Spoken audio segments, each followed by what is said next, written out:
buddy. Buddy? Amigo? Friend? Guy? Welcome in, ladies and gentlemen. The Rob Brown Show is on your radio. It's the Fan Upstate. Welcome, y'all. Great to have you on a Thursday morning. But no. It's not just any old Thursday. It's not just another Thursday. Oh, no. My dear friends, my colleagues, my compatriots, my comrades in football arms, today is a very special Thursday because today is the beginning of the National Football League season. Tonight, this very eve at 8:20 p.m., you and me and the great one and anybody who's anybody will be parked in front of a television screen as we watch the reigning, defending, undisputed NFL World Champion Philadelphia Eagles at home at the Link hosting the Dallas Headliners. Yeah! Can't wait. Kids, it has been a long time coming. We have waited and waited for our long national nightmare to be over, and alas, it has concluded. The NFL is back, baby! So coming up on the radio program today, Lonzo and I will take a look and give you our divisional winners of the AFC and NFC, North, South, East, and West. We will give you some predictions and prognostications about the individual award winners that we suspect will be bringing home some hardware at the conclusion of this NFL season. We will give you who we believe will be our Super Bowl competitors, participants, and winners/losers. We'll do all of that during the course of the show today. But just because the NFL is getting its start today, it does not mean that we will not be talking college football today, because we will be talking college football today. We're going to not just take an eye on the AP poll and I was going to say big matchups this weekend. There's not really any. There's not. In fact, yesterday we spent a few minutes looking ahead at the football weekend at the amateur level. It's not that sexy, to be honest with you. There's like 2 or 3 games that are interesting from the standpoint of, could this team maybe slide into the playoffs? Could they maybe sneak in the 11 or the 12 seed? Could they maybe be a dark horse that gets in there and tries to change the playoff picture a little bit? Maybe.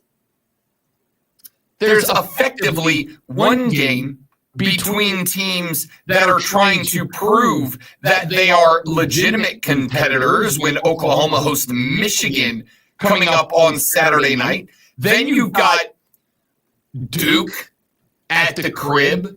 They're going to be taking on the Illini of Illinois. That game is interesting in that the Illinois Illini are they're trying to prove that they're actually for real this time, a Big Ten competitor/contender under Burt. We're going to get to that coming up in a little while. We mentioned Michigan, Oklahoma. SMU, Baylor. I guess, is one of the more attractive games of Saturday. We said yesterday on the show, we are probably not going to learn much about just how good contenders truly are for another week or two. It is probably going to be another week or two before we get the next gaggle o' games that we are going to be able to walk away and say, okay, Penn State really is good. Ohio State really is good. Oregon really is good. I don't know. Texas A&M really is good. It's going to be a couple of weeks before we get into it. Basically, we are now waiting on the meat and potatoes of the conference schedules to begin. So we will talk a little bit about that later on in the show. We have got to get to that. I know it is September. I know it is football season. Did you find the timing of Adam Silver's All-Star Game announcement yesterday anything less than, I don't know, hilarious? Because I didn't. It was perfect.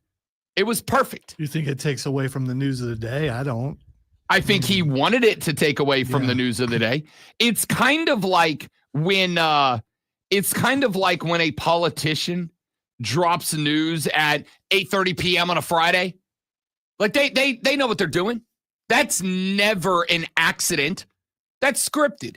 The goal is to try to drop the news when the fewest people are paying attention, and because America collectively has the attention span of a goldfish, the goal is to drop it on Friday so that enough stuff happens Friday night, Saturday, and Sunday that when we all go back to our real lives on Monday, whatever news got dropped has been forgotten. That's the goal. That's the objective. That's why we have what we in the business affectionately refer to as the Friday night news dump. That's when you get all the bad news, so that we all wake up on Saturday and we go, yay, college football's here. And then we all wake up on Sunday and we go, yay, NFL football is here. And then we go back to work on Monday. And so much has happened between Friday night and Monday morning that when your colleague goes, hey, did you hear about what Senator so-and-so said on Friday? We all go, Friday? God, that was 2 years ago. No, I heard about it. But then LSU Clemson happened. But then Dallas and Philly got the NFL season started.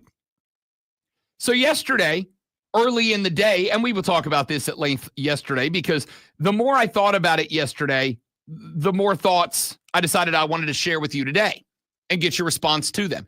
But if you missed the story yesterday, the nuts and bolts of it are effectively Pablo Torre, who has, I think, proven kind of an interesting theory that some of us have had over the last couple of years. You know, the NFL is now officially in bed with ESPN. We know that the NBA, the MLB, not far behind. The concern, the biggest concern that I had is that ESPN getting into bed with the National Football League creates a world where the largest sports, we'll say broadcasting outfit, which in years gone by has had a journalistic, investigative arm to it.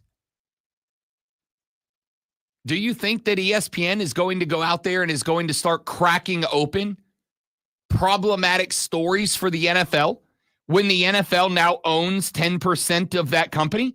Do you think that journalists, of which there are very few remaining at ESPN, and I don't say that with any level of disrespect, because at this point, I don't view ESPN as a journalistic outlet anymore. ESPN is at this point an entertainment outlet only. I don't look at them anymore. They have some good journalists that work there, but If you did not, as Lonzo has held on to, Colonel Grudge has held on to the Adam Schefter stuff for how long has it been? A year and a half, 2 years now?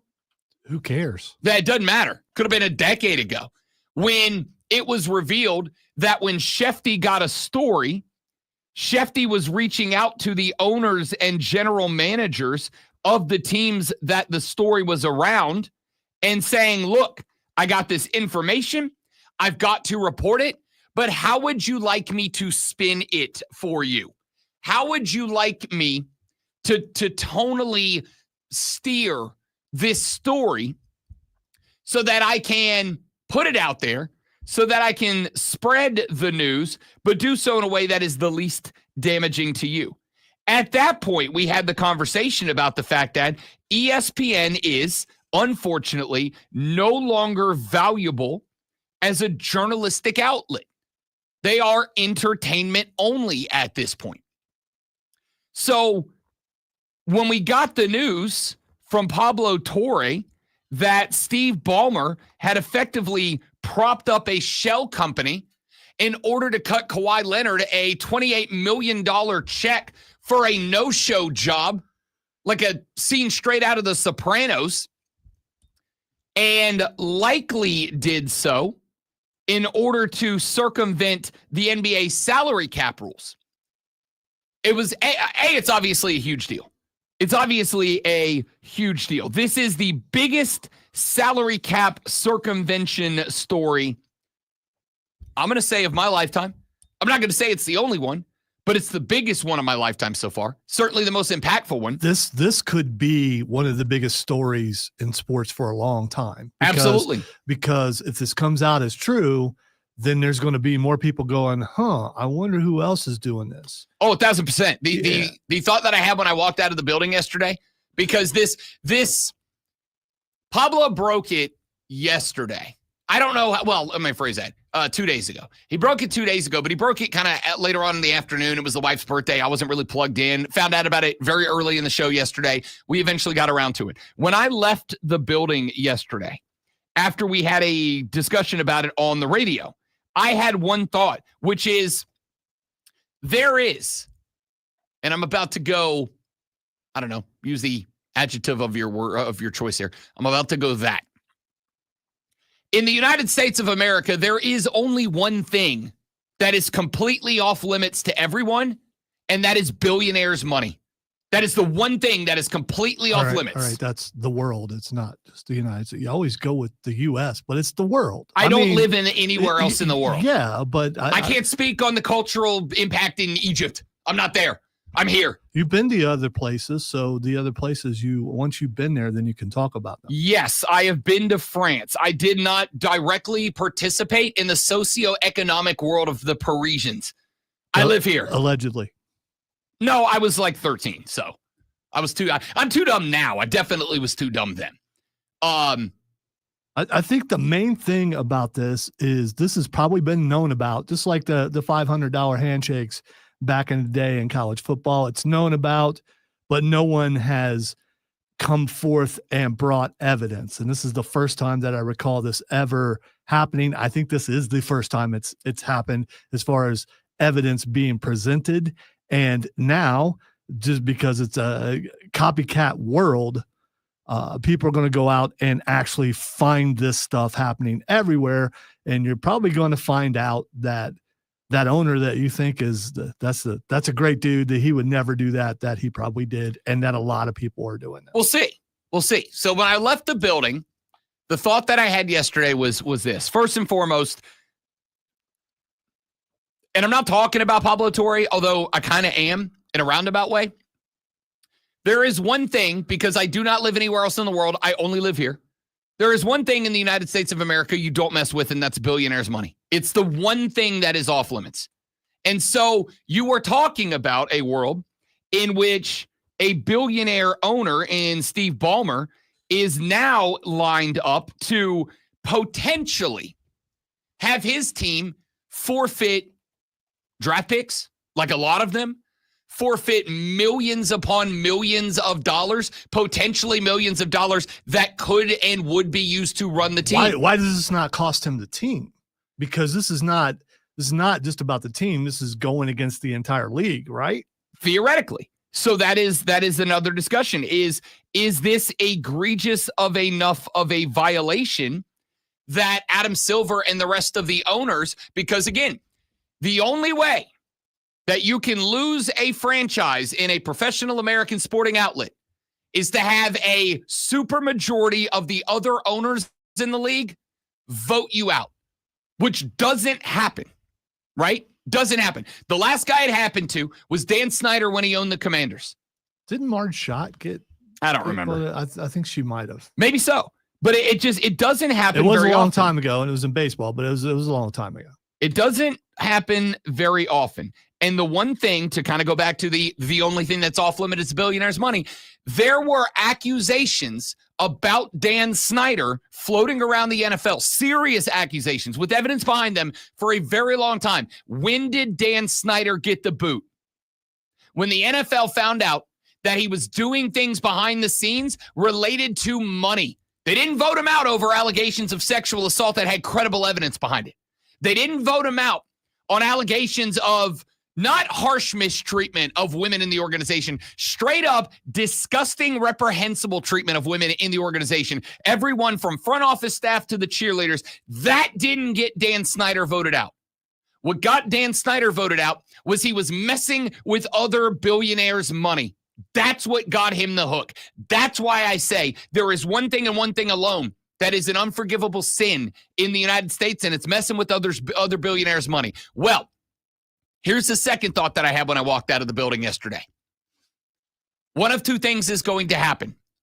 Either there are going to be Macho Man elbow drop punishments on Steve Ballmer because Steve Ballmer is out here messing with the money of other billionaire owners. Because if he can't cut that $28 million no-show, what is effectively bonus to Kawhi Leonard, there is no guarantee that Kawhi Leonard signs with the LA Clippers. And while Kawhi Leonard ain't the biggest star, is not Luka Doncic, Kawhi Leonard is still a good enough player that had he signed with Dallas, New Orleans, that would have been a huge draw for them. And so on one hand, either you're about to start seeing massive discipline drop on the head of Steve Ballmer, or the other possibility, which is nothing happens at all. There's very little. There's only like dog and pony show theatrics of punishment, right? There's a little bit of a fine. We're going to fine Steve Ballmer $5 million, which is like fining me and Lonzo $20. Like, we don't love it, but it's not going to break us. We're not going to lose we're not going to be able to not pay the mortgage. Yeah, now I can't have lunch. Yeah. Thanks. We might have to skip lunch for a day, but it ain't actually, it's not even true. It's like fining Alonzo and I $1, right? It's like, all right, let me walk down to the car. I'm sure I got that under the seats. That's what a few $1 million fine. And if that's what happens, if Steve Ballmer only gets a slap on the wrist for this, if the Clippers don't get hammered over this, my assumption, without evidence, but I think that would be the evidence, my assumption would then immediately be, this isn't new. This isn't something that's only happened with the Clippers. This is something that owners across the NBA have been doing, and they've gone, hey, Steve, you got to take the fall because you're the first guy that got busted doing it. And right now, somewhere in Dallas or San Antonio or New Orleans or Los Angeles or Charlotte or Minneapolis or Portland, there's a bunch of low-level interns who have been putting in bleeping work with the shredder machine overnight. Somewhere there's a bunch of underpaid interns that have been just feeding document after document after document into the burn after shredding bag for the past 24 hours or so. We'll talk more about this later on. But when we come back, let's start our NFL divisional champion predictions. When we come back, let's start in the AFC South. We will do that next. Rob Brown, the great one, Lonzo, and you, the Rob Brown Show, is live on your radio. This is the Fan Upstate.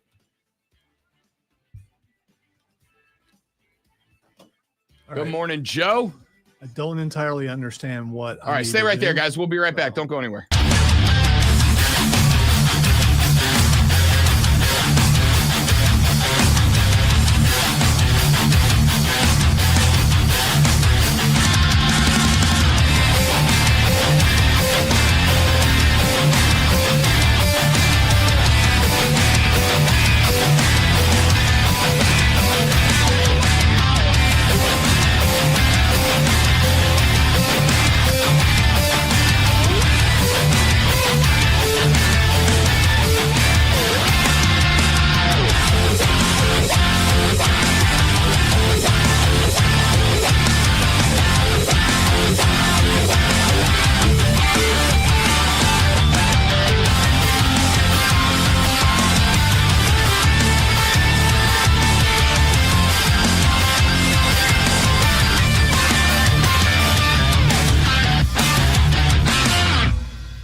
Morning, Michael. Welcome in, big fella. Good to have you.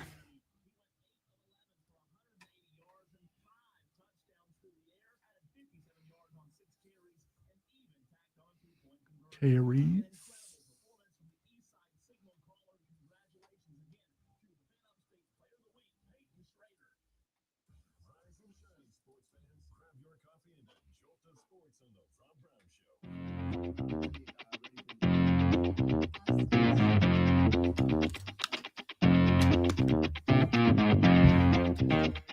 The NFL season begins in earnest this evening.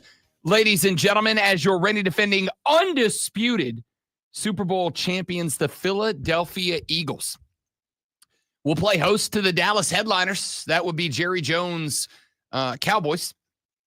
Tonight, we will get the season underway, off and running. So over the course of the show today, in homage to the beginning of the NFL season, we, of course, we being myself, Rob Brown, the great one, Lonzo, are going to go division by division and predict our divisional champions to set up our playoff picture for the 2025 season. And we begin in the AFC South. We will go division by division across the entire NFL. We start with the AFC South.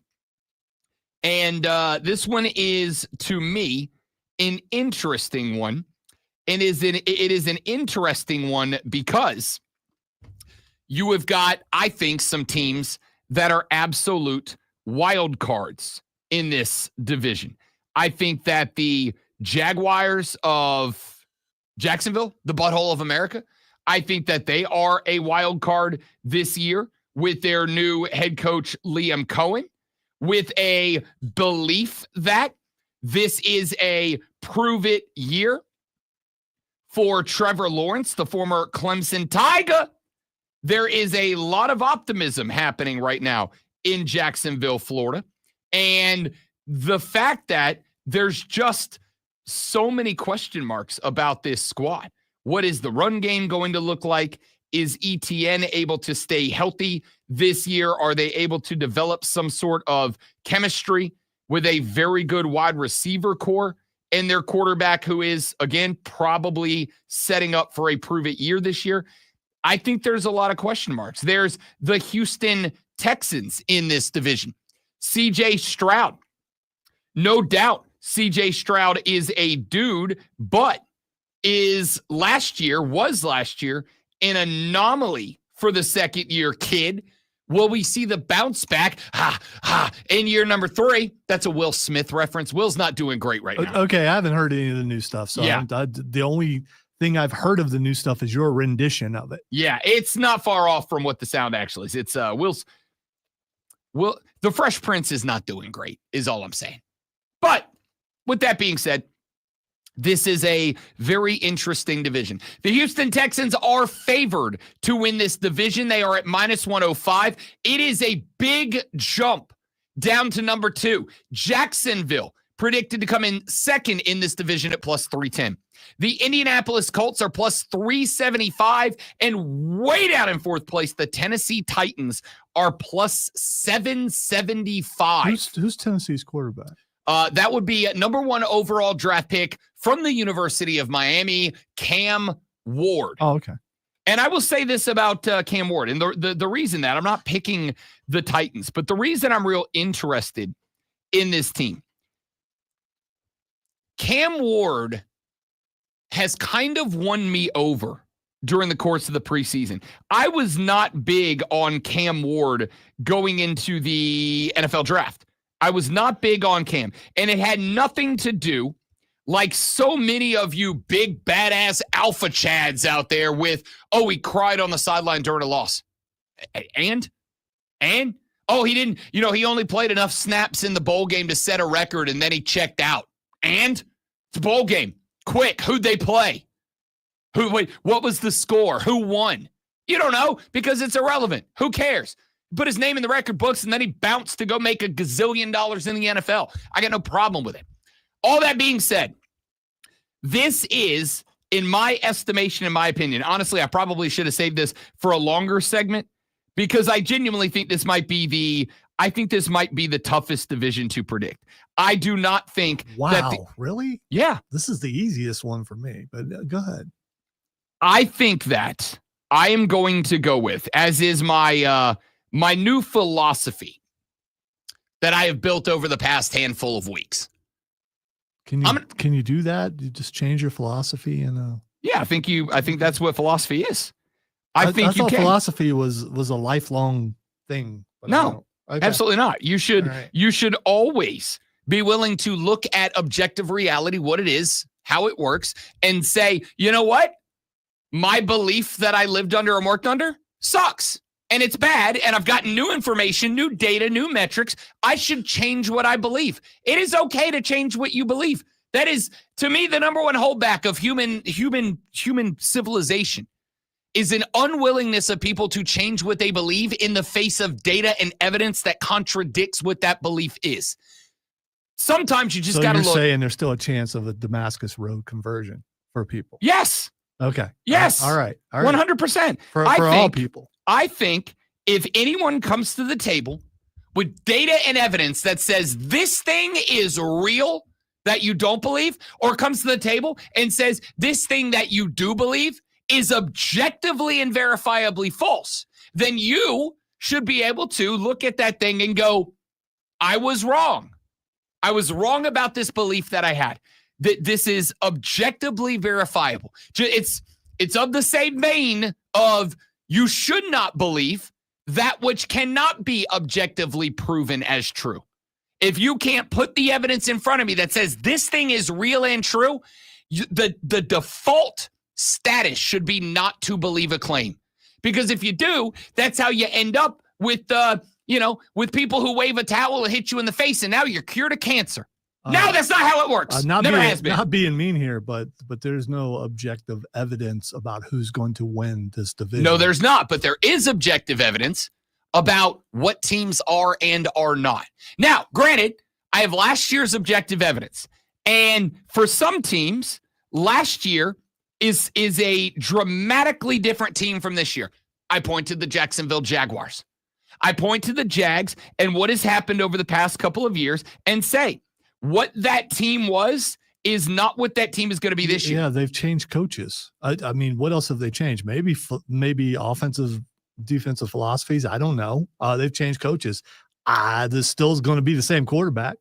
It's still going to be the same injury prone. So are you, speaking of philosophy, are you under the belief, let's just use the word we're already hinging on here, are you of the belief that a head coaching coordinator have zero impact on what a quarterback can and will not and won't do in the NFL? I think this particular quarterback is playing to the most of his ability, which is mid, not even high mid, but mid. So I just, and it has nothing to do with where he played in college. It's just the evidence that we've seen so far.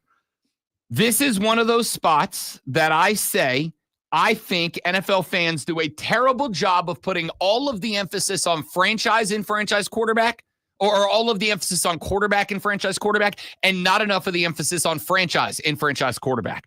This franchise has absolutely been a running gimmick for a number of years now. I don't think it is anymore. I think they are the. Where's your evidence? I mean, again, this is all speculation anyway. We're guessing about. We're not guessing. I mean, I guess it's an educated guess about what we think this division is going to be. I haven't seen anything that makes me go, "Oh yeah, Jags are they're the team this year in the South." I have not seen anything. They changed coaches, and how many teams is this particular person been a head coach of? My evidence is the Carolina Panthers. For the record, I have not said the Jacksonville Jaguars are going to win the AFC South. What I've said is I think this is a division that is very tough to predict. I'll tell you what I want to do. I actually want to hold this over because this conversation, as Lonzo so astutely points out, the conversation about Jacksonville's role in this really is, does Liam Cohen fix Trevor Lawrence? Like, that's the conversation. If the answer to that is yes, I do think the Jags make this a more interesting division than the initial betting odds say that it is going to be. But I do think that there is on tape, objective empirical evidence about another team in this division that makes predicting this division tough to do. So here's what we'll do. We're going to split the next segment in half. We'll do the first half on the AFC South. Then we'll do the second half on the AFC East. Honestly, I don't even think we'll need the whole half to do the AFC East, but we'll see. So when we come back, we will go on the record with our AFC South divisional winner and our AFC East divisional winner. Top of the next hour, water cooler cheat sheet. Then in the next hour of the show, there's a couple of college stories I want to get to. We'll do the NFC South. Then at 8 o'clock, Lulu Kesson talks some Gamecocks with us. At 9:20 for Fight Club. Yesterday, Lonzo and I got the opportunity to have a 1-on-1, a 2-on-1, a handicap match against NXT superstar Ricky Saints. We're going to play that for you at 9:20. All that and more coming up on The Rob Brown Show and the Fan Upstate.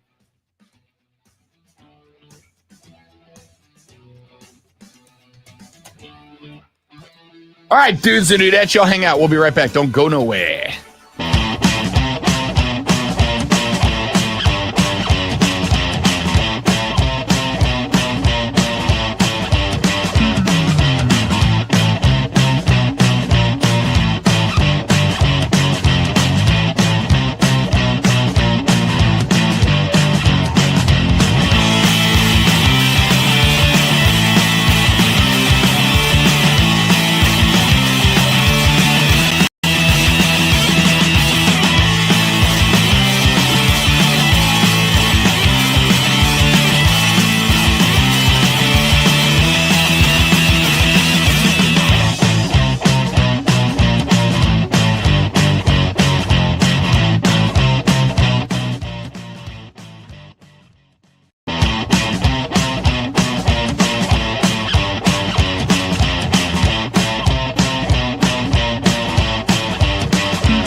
segment, we are going to pick our AFC South champion. We are going to pick our AFC East champion. In the next hour of the show, we'll do our water cooler cheat sheet out of the gate. Top 3 sports stories you need to know at 7 o'clock straight up. Then a couple of college football stories. Then we will pick the NFC South to wrap up the final segment of hour number 2. Hour number 3, we've got Lulu Keston at 8 o'clock to talk Gamecocks of South Carolina. Then after that, in the second segment, we'll do the 2 NBA stories from yesterday because both of them are enormous. Then we'll wrap up the third hour by picking the AFC West and North. Then in the final hour of the show, we'll pick all the other divisions a little bit more rapid fire. Lot of NFL on the show today as we are getting the NFL season underway this evening. The reigning defending Philadelphia Eagles at the crib taking on the Dallas Headliners. Let's get to the AFC South. We were having a conversation in the last segment about Jacksonville, a team that I do think is a bit of a wild card. I think that this team is a really interesting parallel to the Carolina Panthers of the last couple of years. An inept franchise that went with back-to-back questionable, not questionable, bad head coaching hires, after the next. If I recall correctly, they came into the league together same year. So it's not surprising that they parallel. No, correct.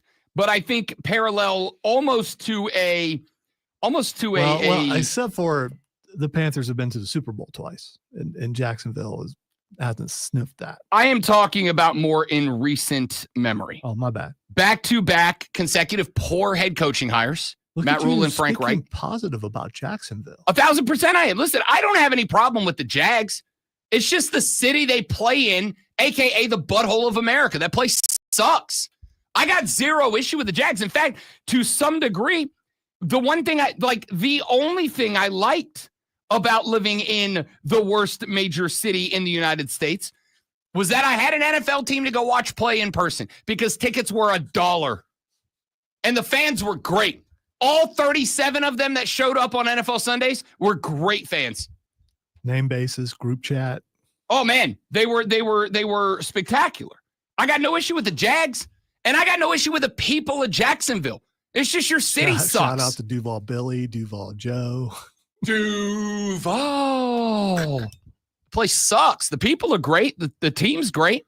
It's just the city sucks. All right, so here is why I am indeed going to, in my biggest dog pick of divisional winners, I am going to take the Jacksonville Jaguars to win this division.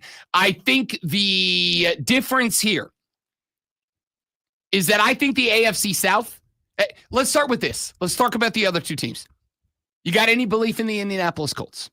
I do. They are my number 2 team because of Danny Dimes. I think a change of scenery for him is going to be, it's going to be good.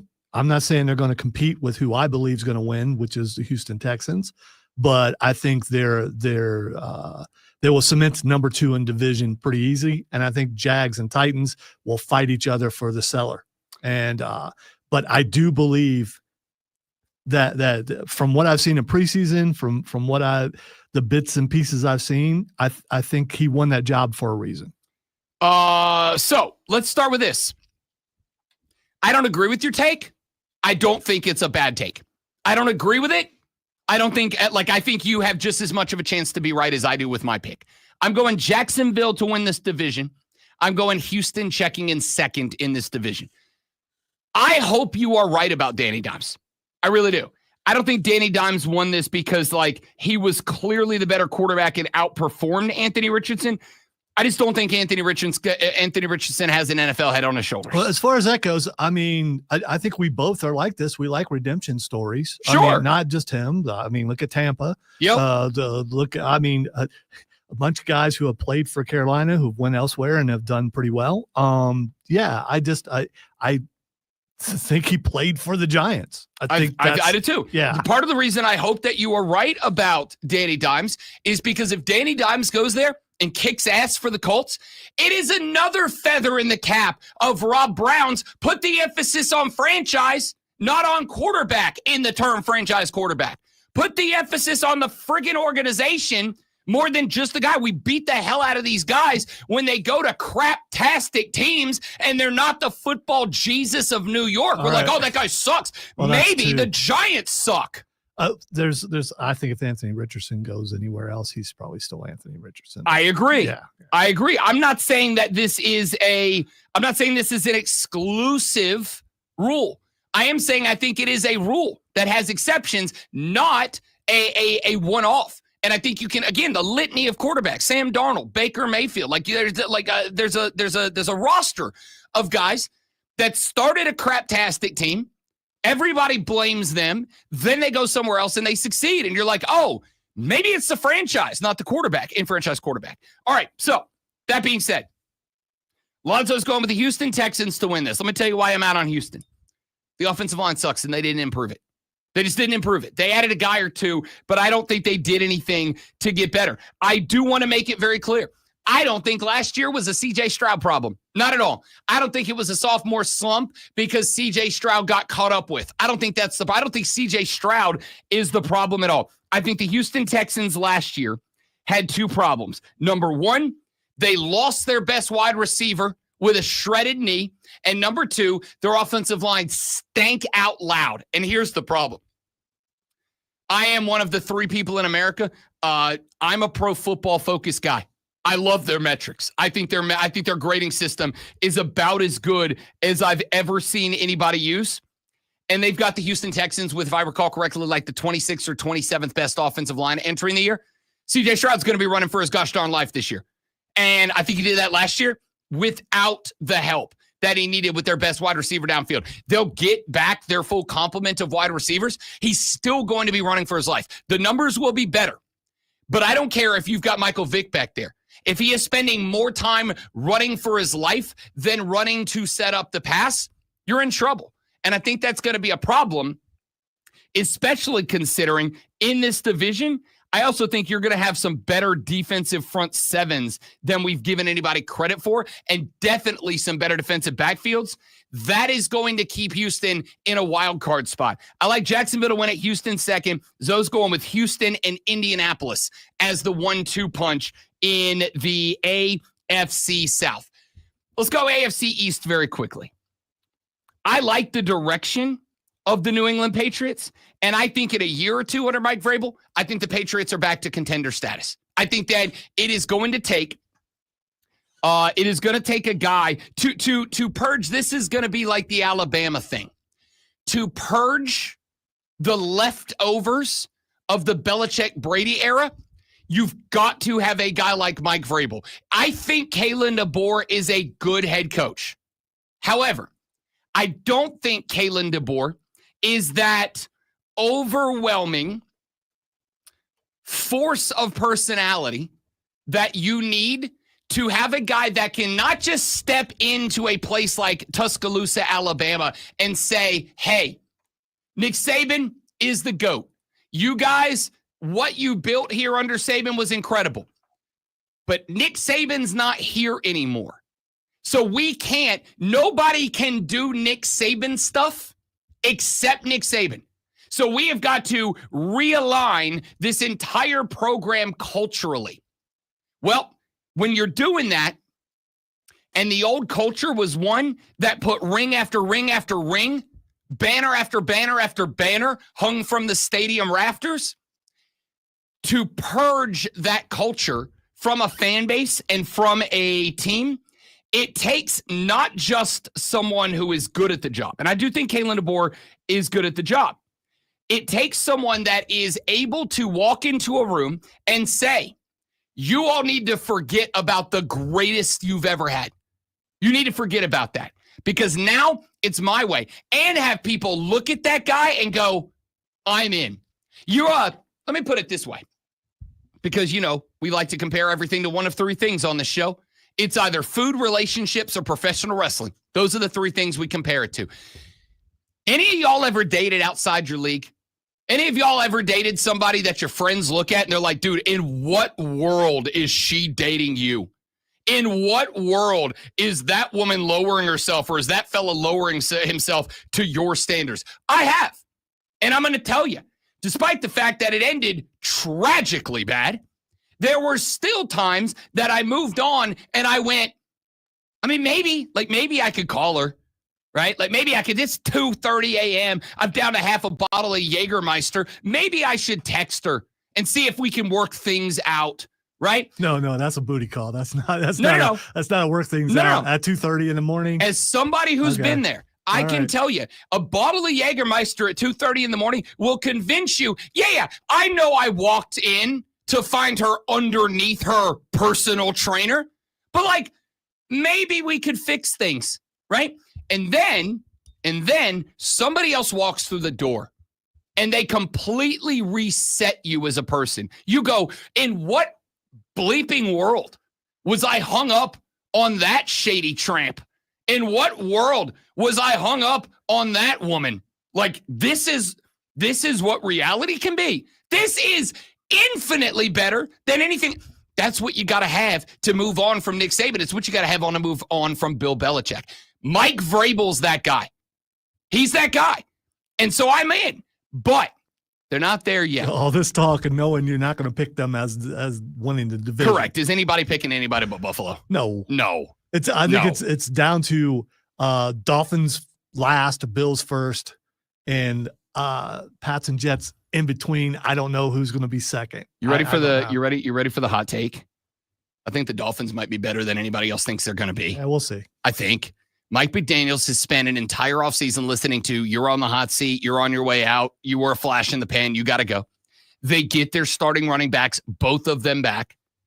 They've got their wide receiver core. If Tyreek Hill has learned his lesson and shuts the bleep up for 5 minutes. And stays out of the marina. Wasn't it him, I think? If Tyreek can figure out, maybe I'm on my last leg and get it together, we'll see. I think the Dolphins are going to be better than expected. I'm going to go Bills win this division. Hot take, Miami checks in second. I think Miami third. And here's the other part. I don't think there'll be a team in this division that has fewer than 7 wins. I think everybody in this division gets to 7 wins. Okay. I think the Jets are going to step up. I think the Dolphins are going to shock people. I think the Patriots get to 7, but I think the Bills ultimately win this thing. You're going Buffalo and... All right, if I have to pick a 2, I'm going to go with the Patriots. I want to go with Jets, but I'm going to go Patriots too. I'm going Dolphins last. I don't believe anything you just said, and I hope you're right. I hope you're right. Still have a little bit of a soft spot for Tyreek because he was with the Chiefs, but yeah, you know, I get it. I don't because he's an idiot. But well, there's that too. I mean, you know.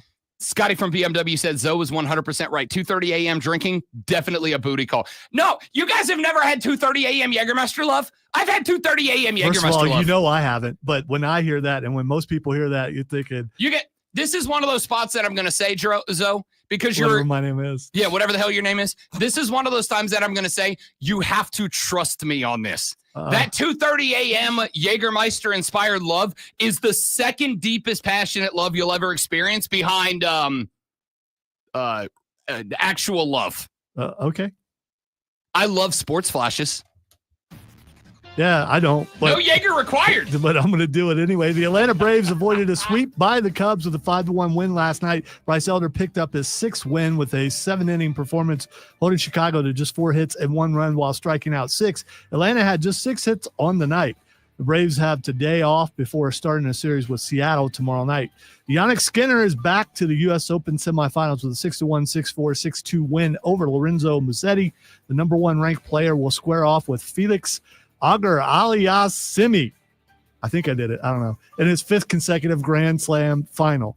Naomi Osaka is on to the U.S. Open semifinals for the first time since winning the tournament 5 years ago. 23rd ranked player improved to 5-0 in major quarterfinals with a 6-4, 7-6 win over Carolina Muchova.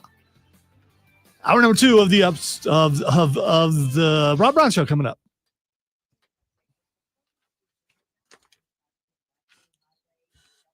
First time I almost accidentally did that in a long time.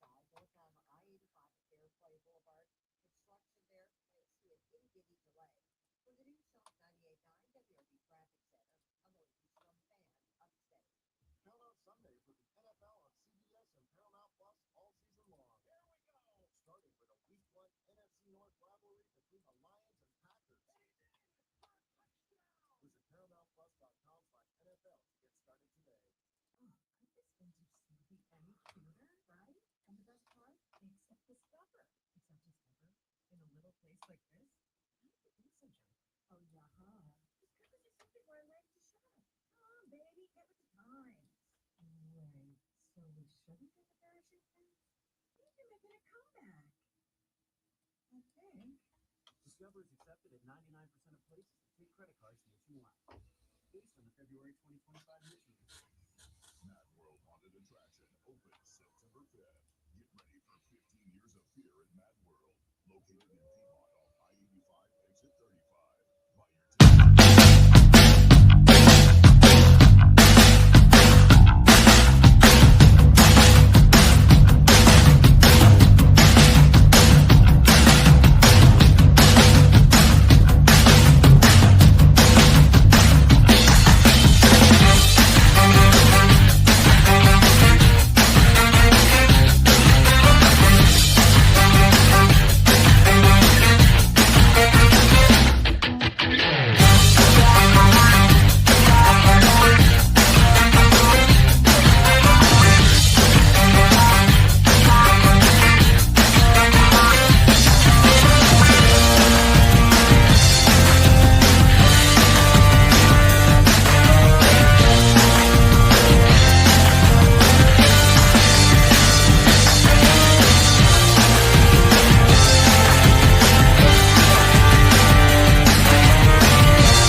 Locally for the Carolinas.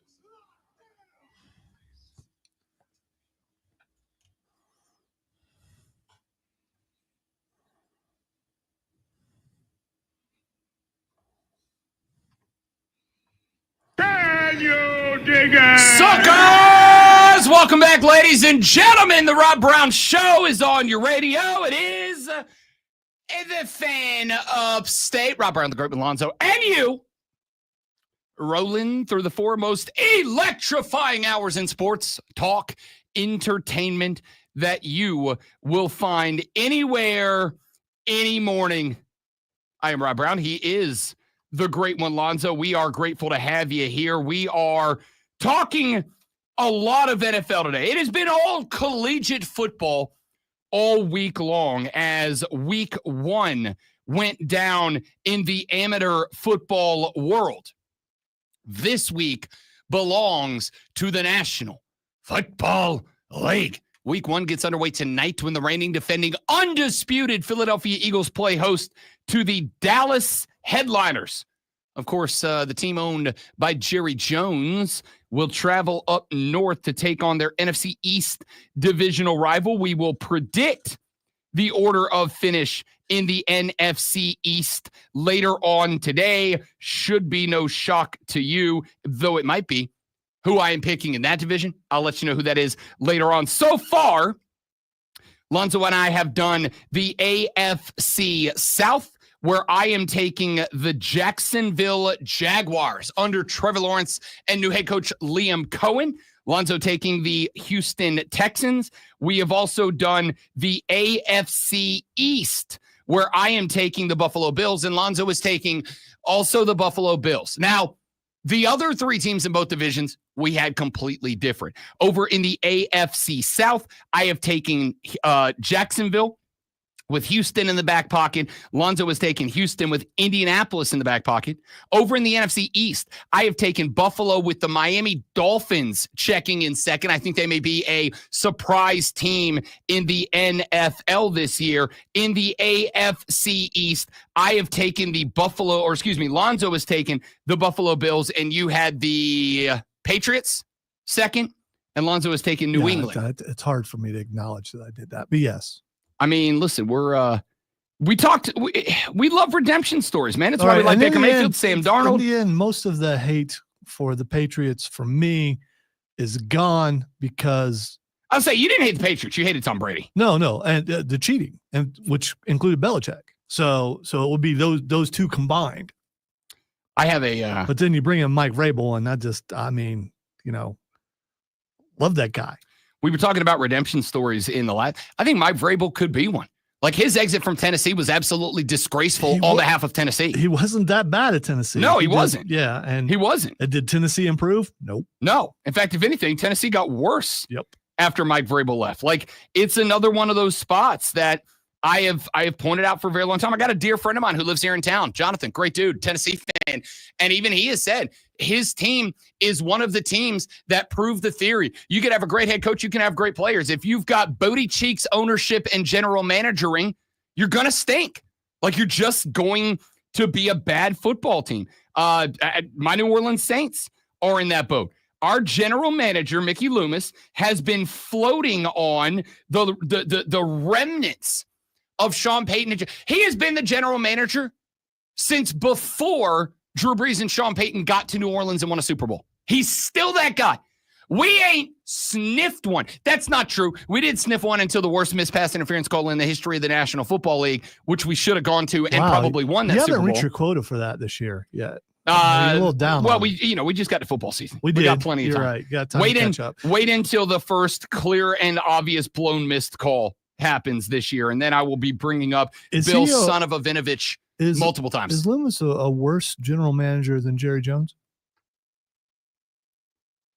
The fact that I have to think this long about that. He's speculating. Now, in fairness, Mickey Loomis has won a Super Bowl in the last 3 decades.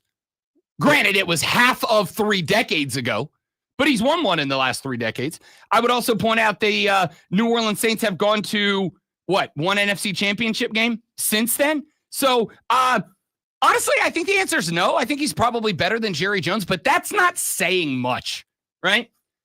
It's like saying I went down and won the one-on-one basketball tournament at the local elementary school. Like, okay, all right, good job. You're probably not putting that trophy up on the mantle. Are you sure? Bigger, faster, stronger, man. There's some tall kids out there. There really are. There are. You seen that kid playing for Florida that is so tall and scrawny and awkward looking? He looks like a glitch from an old N64 video game when he plays. Like, he's just his body is angular. I don't know how else to describe it. Go look at this kid. He's like a French kid playing for Florida. He's like 7'6", and he's so thin. Like, there's not a curve on this kid's body. Like, his neck goes straight from the base of his neck. He's just straight down to feet. There's not a bump on him. Like, his knees are straight. It's unbelievable. Like, if you go look at this kid, he genuinely looks like a poorly rendered 1995 basketball video game character. It's wild. All right. Joey says the best feeling in the world besides the Panthers winning is listening to Rob gaslight himself about a legit non-call PI. What do you mean gaslight myself? You saw it happen. It's the opposite. It is the NFL gaslighting me that it wasn't what it was. By the way, he's 7'9". Oh, sorry. He's even bigger looking than at that. How's that even possible? Thank you. And playing, that dude's going to get broken half. Go watch video of him playing. It's unbelievable. Like, he genuinely looks like a poorly rendered video game character. It's the wildest thing. I am so intrigued. On one hand, I want to see this kid play college basketball for Florida. On the other hand, I don't want to watch because I'm relatively sure I'm going to watch my first person be broken in half. Like, legitimately, like a Mortal Kombat fatality on the basketball court. All right, ladies and gentlemen, it is 7:08 in the morning. That means it is time for us to tell you the 3 biggest stories happening in sports, or at least the 3 stories you will be talking about when you get to the office today. This is what you're going to be talking about. It's why we do this. Are you ready for the playbook of the peculiar, the almanac of the absurd, and the encyclopedia of the extraordinary? Well, you better be, because we're diving headfirst into the 3 top stories that will have your coworkers saying, You're 47! What are you gonna do? Take their first bathroom break. No. Here we go! Welcome to the water cooler cheat sheet on the Fan Upstate. The more you play that clip, the more I like it. You know? It works in so many places. Water Cooler Cheat Sheet, top 3 sports stories you need to know before you get to the office and start talking sports. When you do, this is what you will be talking about. Ladies and gentlemen, let us kick it off with item number 1. I will make it item number 1 because, well, we're going to talk more about this game later on in the day. But item number 1 is the NFL is back, baby! It's over. The long national nightmare this evening at 8:20 p.m. goes in the rear view mirror because the reigning, defending, undisputed National Football League champions will be at the crib taking on their NFC East rivals. The Dallas Headliners coming to town to take on the Philadelphia Eagles. That is at 8:20 on NBC. This line a week and a half ago was Philly minus 6.5. Then Micah Parsons got traded away from the Headliners because he wasn't helping Jerry make headlines.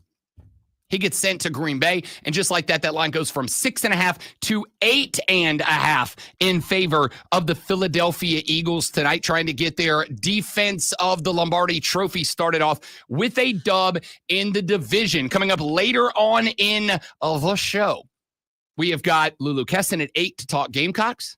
Then we'll do some all over the sports, primarily basketball stories after that, and we will pick the NFC East in the final segment of the next hour. I'm going to go ahead and say Philly's probably going to get the win out the gate tonight. In fact, I have one bet and one bet alone on this game. Zoe, how do you feel about this one? No Micah Parsons. Granted, Micah Parsons, not a great run defender. Still a dude who could cause a little chaos in the backfield. I have one bet on the night tonight. Saquon Barkley over 98.5 yards. Is he getting to a hundy?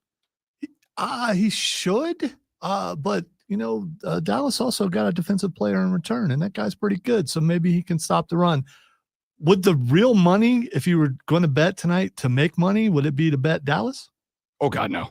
Is You there would make money betting on Dallas? I mean, you would make money betting on Dallas if you think they're going to be within 8 points or better, but I don't. Honestly. What if you bet them to win? I mean, how much would you make? Let's see. I can actually tell you that. Let me pull up. And is that truly being a gambler if you're putting money on Yeah, that? I mean, listen, I think there are going to be some people. In fact, I can tell you based on our friends at BetMGM, make it legendary. That's their new tagline. I like it a lot. I'll tell you exactly what percentage of NFL bettors are putting money on the Dallas Cowboys to win this game tonight. The line, of course, is at 8.5. A money line Cowboys win would pay out at 3.5 to 1. Bet 100, win 350 back if the Cowboys win outright. Here is, according to BetMGM, against the spread, 58% of the bets are for Philadelphia to cover it. That's not super unusual. I would not be shocked if this line by kickoff tonight moves to like 9 or 9.5.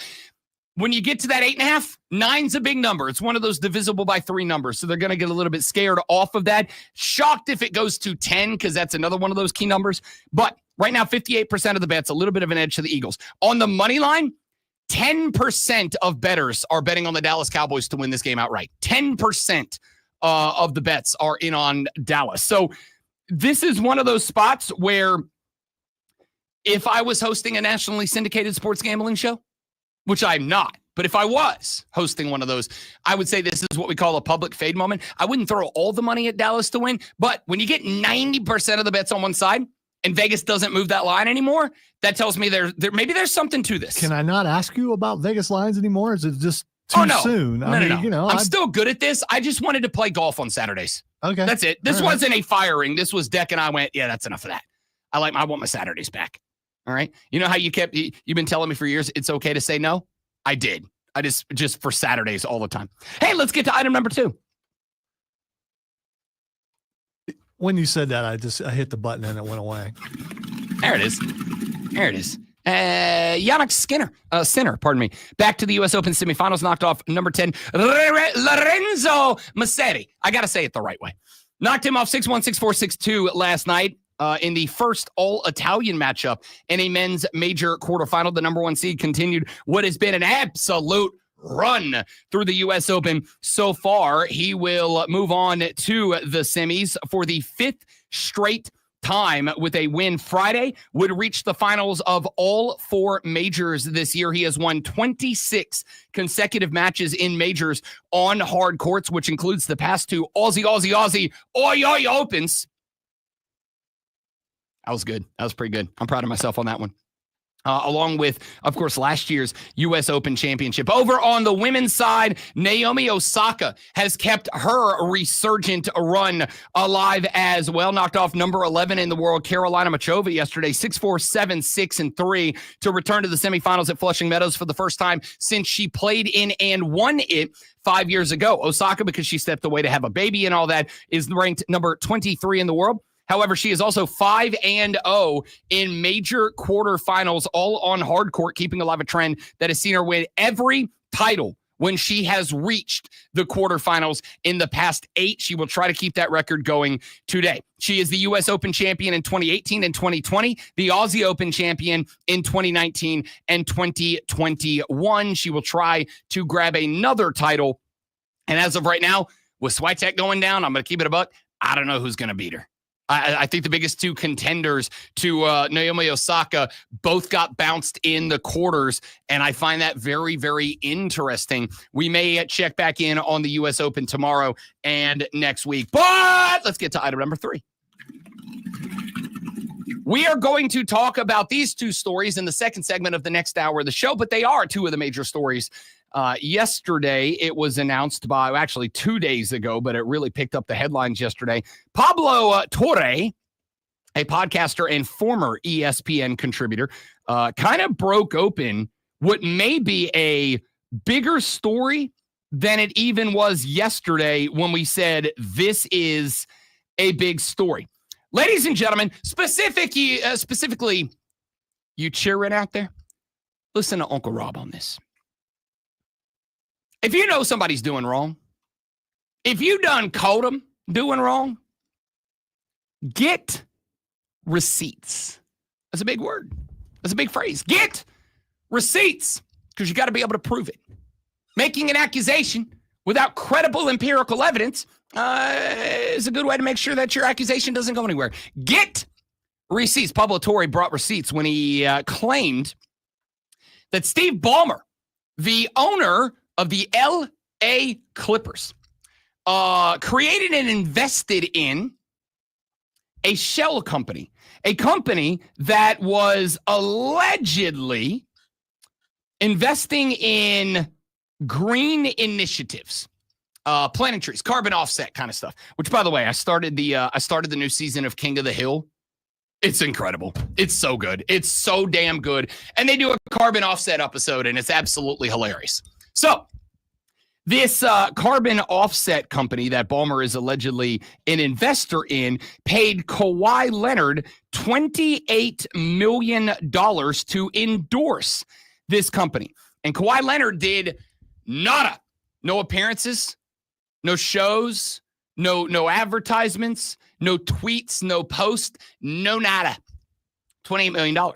And so the accusation against Steve Ballmer and the Clippers is that they use that $28 million as a way to circumvent the NBA salary cap. Hey, Kawhi, we'll give you what we're allowed to give you under the salary cap, but since you want more, and if you went elsewhere, you'd probably be able to get it, we're going to give you a check for $28 million to endorse this company that isn't like really a real company. This is a big deal because, as I said earlier in the show, in these great United States of America, which are great, but you can love something and say we need to do better. In these great United States of America that we live in, there is one thing and one thing only that is off limits to everyone, and that is the money of billionaires. You don't touch it. You don't touch it at all. Have you ever seen a politician that goes out there and genuinely takes initiative to start doing stuff that would impact the money-making revenue of billionaires? No, you haven't, because the billionaires run them out of town on a rail. Steve Ballmer messed with some folks' billions. Now, the question is going to be, does Adam Silver, the commissioner of the National Basketball Association, bring the hammer down for what is, on its surface, an egregious violation of the NBA's collective bargaining agreement? Or does he get a little slap on the wrist? If he gets an egregious punishment for the egregious violation, then it is going to tell you that this is definitively frowned upon by the NFL. Remember, the last owner who got voted out by his league was Dan Snyder when he owned the Washington Commanders bums at the time, no longer. He did not get voted out because of allegations of sexual misconduct. He did not get voted out because he was an abhorrent person. He got voted out. Why? Because he messed with other NFL owners' money. That's why. Not because he did bad stuff. He got voted out because he messed with money. The question mark is, does Steve Ballmer take that punishment? Do the Clippers give up draft capital? Are they fined? Are they punished? Whatever. And if the answer is no to that, then I think what you're going to find out, if he just gets a slap on a wrist, is that maybe this is common in the NBA. Maybe this is something that's been happening for years, and Ballmer's just the first guy who didn't cover his tracks well enough to not get caught doing it. Maybe it's going to mean that last night, well into the evening, there were underpaid interns at NBA offices across these great United States that were putting in overtime in a diesel gasoline-powered shred machine. And today, around these great United States, there are going to be trucks full of bags that say shred and light on fire from NBA owners that go, Steve, you got to take the punishment because you got caught. But we're not going to punish you that much because like us too. This is a big story. There's also another announcement about the NBA's All-Star Game. We're going to talk about that in the next hour of the show because I am both intrigued and disappointed at the same time. And I'll tell you why coming up later in the show. But when we come back, we'll get a little college football in here. Then we will wrap up this hour talking about and predicting the NFC South, all coming up on the Rob Brown Show. And the Fan Upstate. Three friends. All right, dudes and dudettes, stay right there. We will be right back.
The Rob Brown Show back on your radio. It is the Fan Upstate. I have a question for you. We talked a lot of Clemson yesterday on the show. We'll talk a little South Carolina here for just a minute. Every year before the season starts, we ask the question of you as fans, what is a realistic ceiling and floor set of expectations for your favorite football team? Clemson, South Carolina, the Panthers, or whomstever we are talking about. And in doing so, this year, when we asked about the South Carolina Gamecocks, it seems like when I averaged all of the listener responses together, the average ceiling expectation, just if everything goes right, the average ceiling expectation from South Carolina fans was 10-2 and a spot in the SEC championship game. That was the ceiling. The average floor for South Carolina Gamecock fans was 8-4. That would be I think 8-4 would miss the playoffs. My ceiling personally was 9-3, and you're the first team to grab an at-large qualifying spot for the college football playoffs. I've said a number of times, I think this is a year where a 9-3 Southeastern Conference team could theoretically get in over a 10-2 ACC Big 12, maybe, although Ohio State maybe helped to kill this off before it happened, maybe 10-2 Big 10 team. We'll find out. I think 9-3 could get you in. Y'all as listeners and fans said the realistic ceiling is 10-2. I found this interesting yesterday, and I gotta give a shout out because I'm a Josh Pate fan. I am, openly. I like Josh Pate. I think I think Josh Pate's college football show is very good. And I have been impressed that being on CBS Sports, that Josh Pate has been able to segue the Josh Pate College Football Show into a very mainstream product. In fact, I told him at SEC Media Days, I got the chance to shake Josh's hand and spend a few minutes talking to him. He was actually very gracious with his time, had like a whole conversation with me. I walked over just to compliment him and say, hey, I wanted to thank you because I think you have a show that doesn't rely on being inflammatory and hot takey. That is taken off. You have built this organic ground up fan base that is noticeable, and you've done so. My words to him, although I will censor myself for radio purposes, are you've done it without having to be an a-hole about it. And he laughed, and he was like, that's the goal. I just love college football, and I think people want to talk about college football without everything having to boil down to, look at me, all the time. Would you please quit hitting that? You're going to break it. I mean, it's going to fly off the arm, and then you're going to have to explain why you did it, and there will be video evidence of you doing it. So, I mean, Hey, listen, sacrifices have to be made in the name of radio greatness.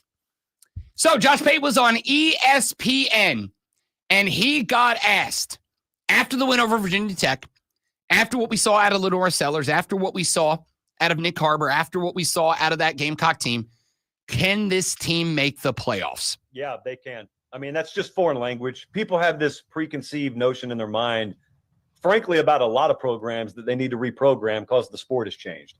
And so when you get an alien as your quarterback, you got another one out wide, by the way. I mean, when your fastest player on the field, 6'5", 235, and spells his name Nick with a Y, you just need to pay attention to him. So that guy has learned to catch the football now. You got Lenore Sellers. I think he could be the best player in college football. They may have the best offensive and defensive players, respectively, in the SEC.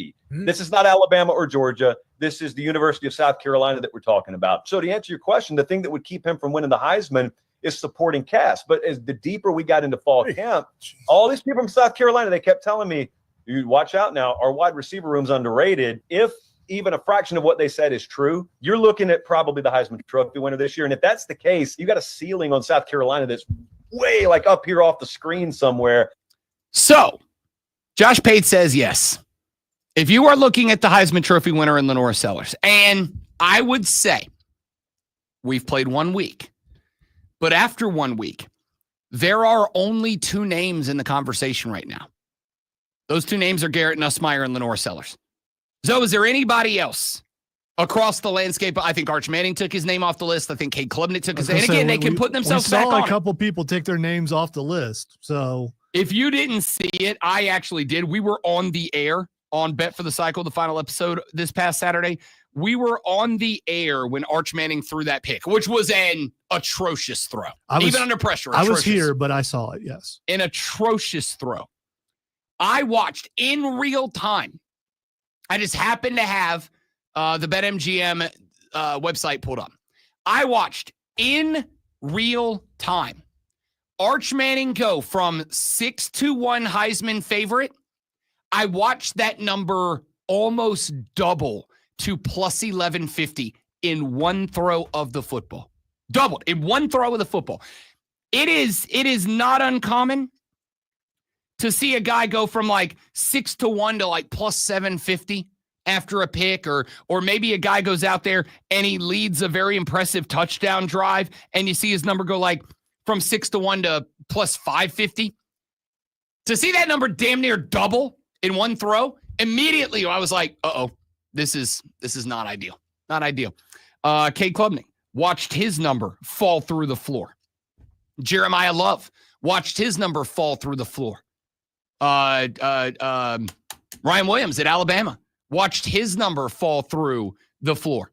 Watched who else? I mean, pick your name out there. We watched in a weekend about 7 of the top 10 Heisman odds havers disappear from the equation. Again, 1 week. Cade Klubnik might come out over the next 3 weeks and throw for 8,000 yards. Now, I will say this.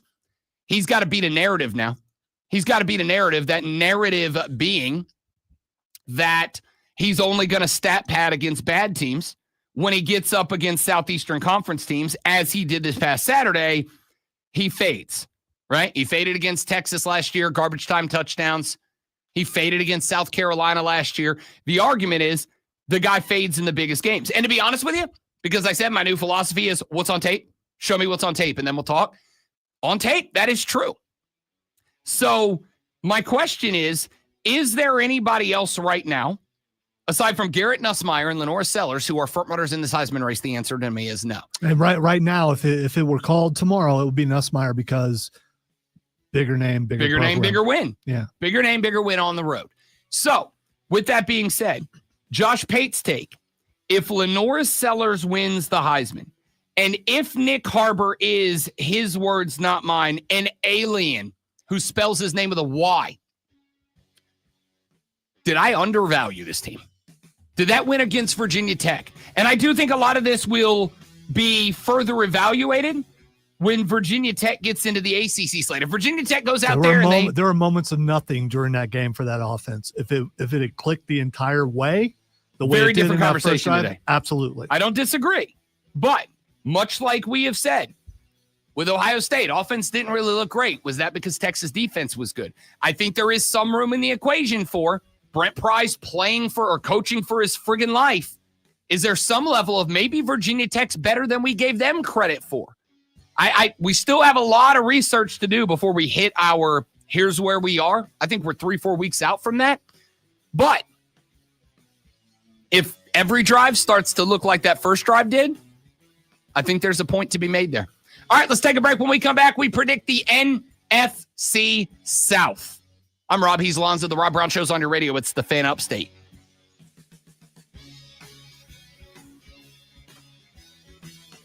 Morning, Steven. Over by 1 million. Y'all stay right there. We'll be right back.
Talking National Football League on the radio program today as the 2025 NFL season gets underway tonight. The Philadelphia Eagles will begin their title defense taking on the Dallas Cowboys at the crib. 8:20 kickoff this evening on NBC. We are going division by division and predicting our divisional winners. We'll do our individual awards later on in the show. So far, we have predicted the AFC South. I've got the Jacksonville Jaguars winning that division. Lonzo taking the Houston Texans. We have done the AFC East. I've got the Buffalo Bills, as does the great one, Lonzo. Now we flip over to the NFC. Let's do the NFC South now. Look, I have one question is Carolina there yet? Right? Like, if not, the answer is Tampa. Is Carolina there yet? I have gone on the record already and said, yes, I think the Carolina Panthers are going to win this division this year. And again, I've got zero reason to blow smoke. A, because I am an openly a fan of the New Orleans Saints. And B, because I don't care that you think that I like or hate your team. I want the teams we cover to do well because I make more money. But at the end of the day, I'd rather just be honest about what I think your teams are. And looking at this team, I think this team did enough at the end of last year, and I think they got better. Now, I do think they took a step back with the Adam Thielen trade, sending him back to Minnesota. It does tell me that they have a lot of belief in Teteroa McMillan, the newly acquired wide receiver from the first round of the draft. It tells me that they have a lot of belief in, though he is unavailable for the first 4 to 6 weeks of the season, in Jalen Coker in his development. The only guy in that wide receiver room that I really do have a question about is Xavier Legette. Did he cure his case of the dropsies? Because he did have a couple of them in the preseason. So as much as we love XL as a character, we still need to see if he did indeed cure the dropsies this offseason. I very much hope that he did, because I'd like him to be around for a very, very long time in this league. We'll see. But the reason I am concerned about Xavier Legette and not going any further down the depth chart is because XL is expected to be a significant player in the offense this year. And as a wide receiver, if you can't do the primary thing that wide receivers must do, which is receive, that's a problem. So why is he dropping the ball? Because he wasn't doing that in his senior year or his last year at South Carolina. So why is he dropping the ball? Is it the delivery of the quarterback? What is it? I think it is likely he is more regularly tightly covered than he was in college ball. I think he's probably much more. He's dropped some gimmies though, and I mean where he's wide open. Oh, I don't disagree either. He had one in the preseason, if I recall correctly, in week 2 maybe, where he just straight up like had one down the sideline. He just missed. I don't know if he misread it, misguided it. I don't know what the answer is. All I know is I hope he figured it out. From what I understand, he lived in front of a jugs machine this offseason. I hope he did. I hope that is accurate. I hope he figured it out, because if he did, the guy is a threat as wide receiver too. And until you get Jalen Coker back, having him as a 2 and adding what I think is the reason, adding Hunter Renfrow back to play what I am referring to this year as the Adam Thielen position, I think they got some dudes. We know they can run the ball behind Chuba Hubbard. I've already told you I'm a believer in the Pro Football Focus rankings. They have Carolina starting the season with the 8th best offensive line in football. I think it's probably going to end being closer to 5 or 6 when it's all said and done. The question mark is obviously on the defensive side of the ball. I have looked at Tampa Bay as obviously the biggest threat. And I do want to point out that while Tampa Bay has won this division multiple seasons in a row, it's not like they've won it it's not like they've been Buffalo and they go out there and they win 13 games and they just dominate everybody else in the division. They've been sliding by with 8 and 9 wins. Like, it's a winnable division. And I look at this team, as much as I do love Baker, as much as I love the wide receiver core Tampa has, not as a fan, but as an analyst, like they've built something good down there. As much as I think the run game for Tampa this year might be the best in that division, I also think like at some point, going on their third offensive coordinator in 3 years has to have an impact. It's got to have an impact on Baker Mayfield. It's got to have an impact on the skill position players. It's got to have an impact on the offensive line. Like at some point, having the success that they've had at the offensive coordinator position has got to come back and bite them on the backside. And I'm going to roll the dice that this is the year that it happens. I also am going to roll the dice that the renaissance of Bryce Young at the end of last year was not a mirage, was not an illusion. He is that guy now.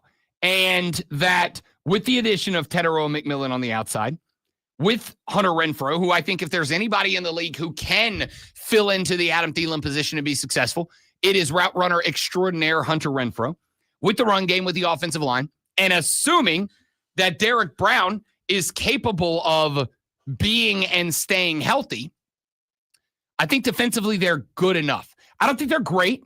I don't think they're exceptional on defense, but I think they're good enough. Still need to figure out the safety. Definitely, as Rashad Beer pointed out last week, need to work on the linebacking core.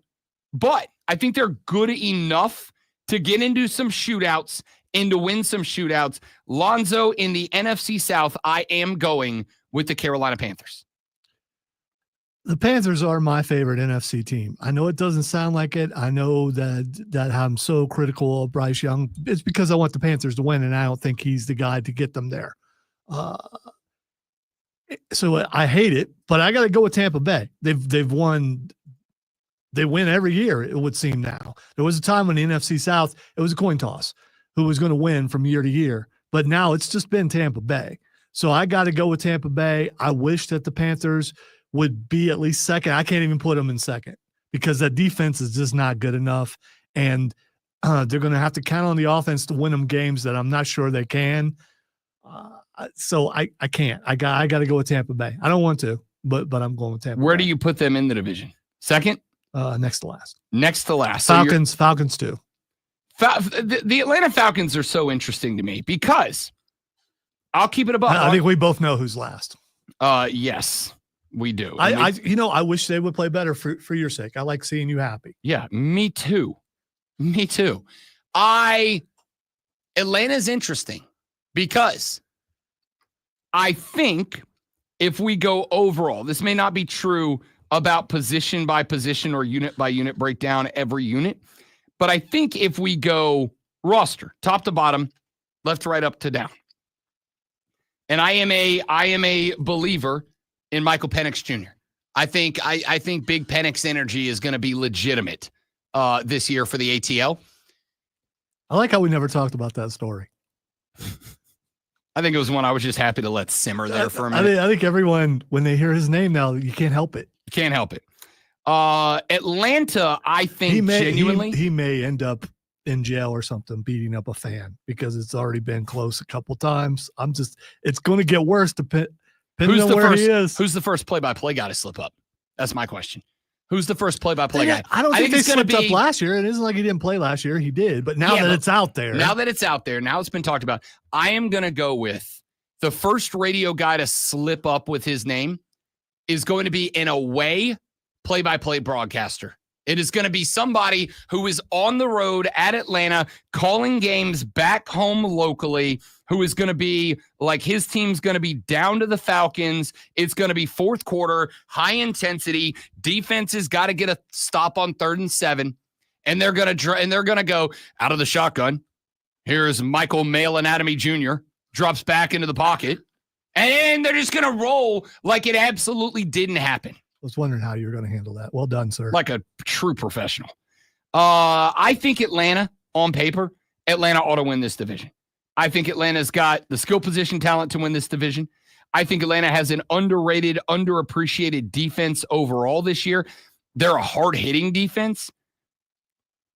Atlanta's just in that group of teams that's like, I'll believe you're going to do it when you do it, right? Like, I'll believe you're going to do it when you get it done, because it's been that way for this football team for a couple of years now. And I would also go one step further. And I would point out that, Kirk Cousins shows up, and after earning a $100 million paycheck from Atlanta, turned around, and yes, he was injured. I understand that. Kirk Cousins was playing fine. He wasn't playing inspiring football before the injury. He was playing fine. He was good. He wasn't great. It wasn't like Kirk Cousins was playing better football than Baker Mayfield. And I would point out that Kirk Cousins at the beginning of the year before the injury was not playing as good of football as Bryce Young was at the end of the year. If I take Kirk's first 4, 5, 6 games and I put him up against BY's last 6 games, Bryce Young was clearly a better quarterback. That's Atlanta. That's just what they have been. I do my best not to pick on vibes, but until Atlanta beats the rap, I can't pick them. I can't. I think Atlanta could absolutely finish second in this division, but I will not pick Atlanta to win the division until Atlanta wins the division. Now, if Atlanta wins this division this year, then I will eat my crow, and then that will open them up to me picking them to win the division next year. Next year on this show, I may very well say, yo, Falcons go back-to-back. But right now I can't. So, with that being said, in the NFC South, I am going to take the Carolina Panthers to win it, Tampa Bay to check in second.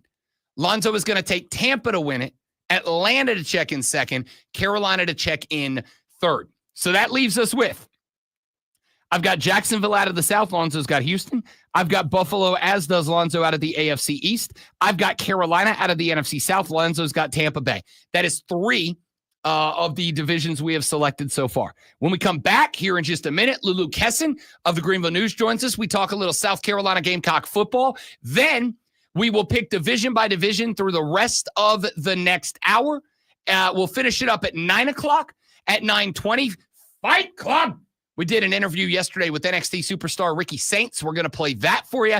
And then we will end the show by picking our Super Bowl winner for the 2025 NFL season, which starts tonight. Ladies and gentlemen, the biggest news stories of the day are all wrapped up in this incredible 60 seconds of Sports Flash.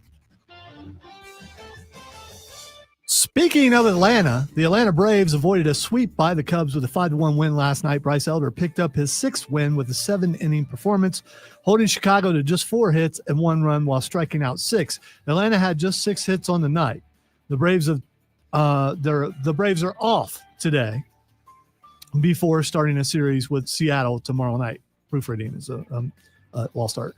Naomi Osaka is on to the U.S. Open semifinals for the first time since winning the tournament 5 years ago. The 23rd ranked player improved to 5-0 in major quarterfinals with a 6-4, 7-6 win over Carolina Muchova. Return to practice for 49ers wide receiver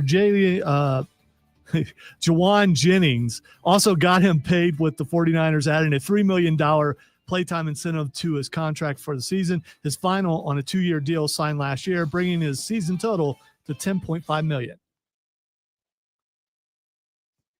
The world was that?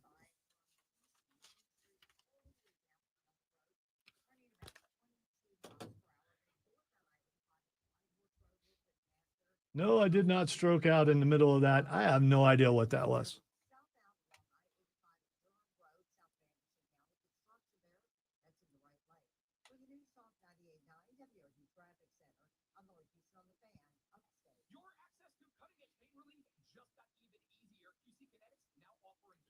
Something got me, Steven. I don't know what it was, but it got me. I think it's thinking too far ahead instead of just reading, you know. No, what it was is when I proofread, I messed something up and didn't fix it. And it got me this time. And that messed me up the rest of the time. So.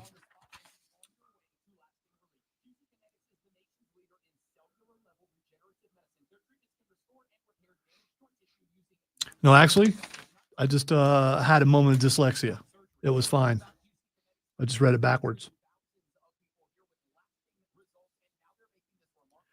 I don't think you can suddenly be dyslexic as you get older. I hope not. It's one way to not do sports lectures anymore. That and sucking like I did on that one. All right, we'll be back. I got to get Lulu on the phone.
Ladies and gentlemen, it is a Thursday morning, but no, it is not just any old Thursday morning.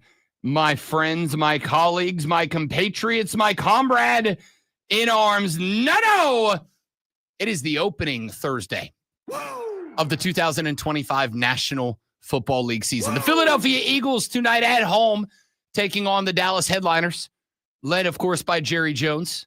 And then there are some other guys, Dak Prescott, CeeDee Lamb, George Pickens, etc. Winning. No, they haven't been.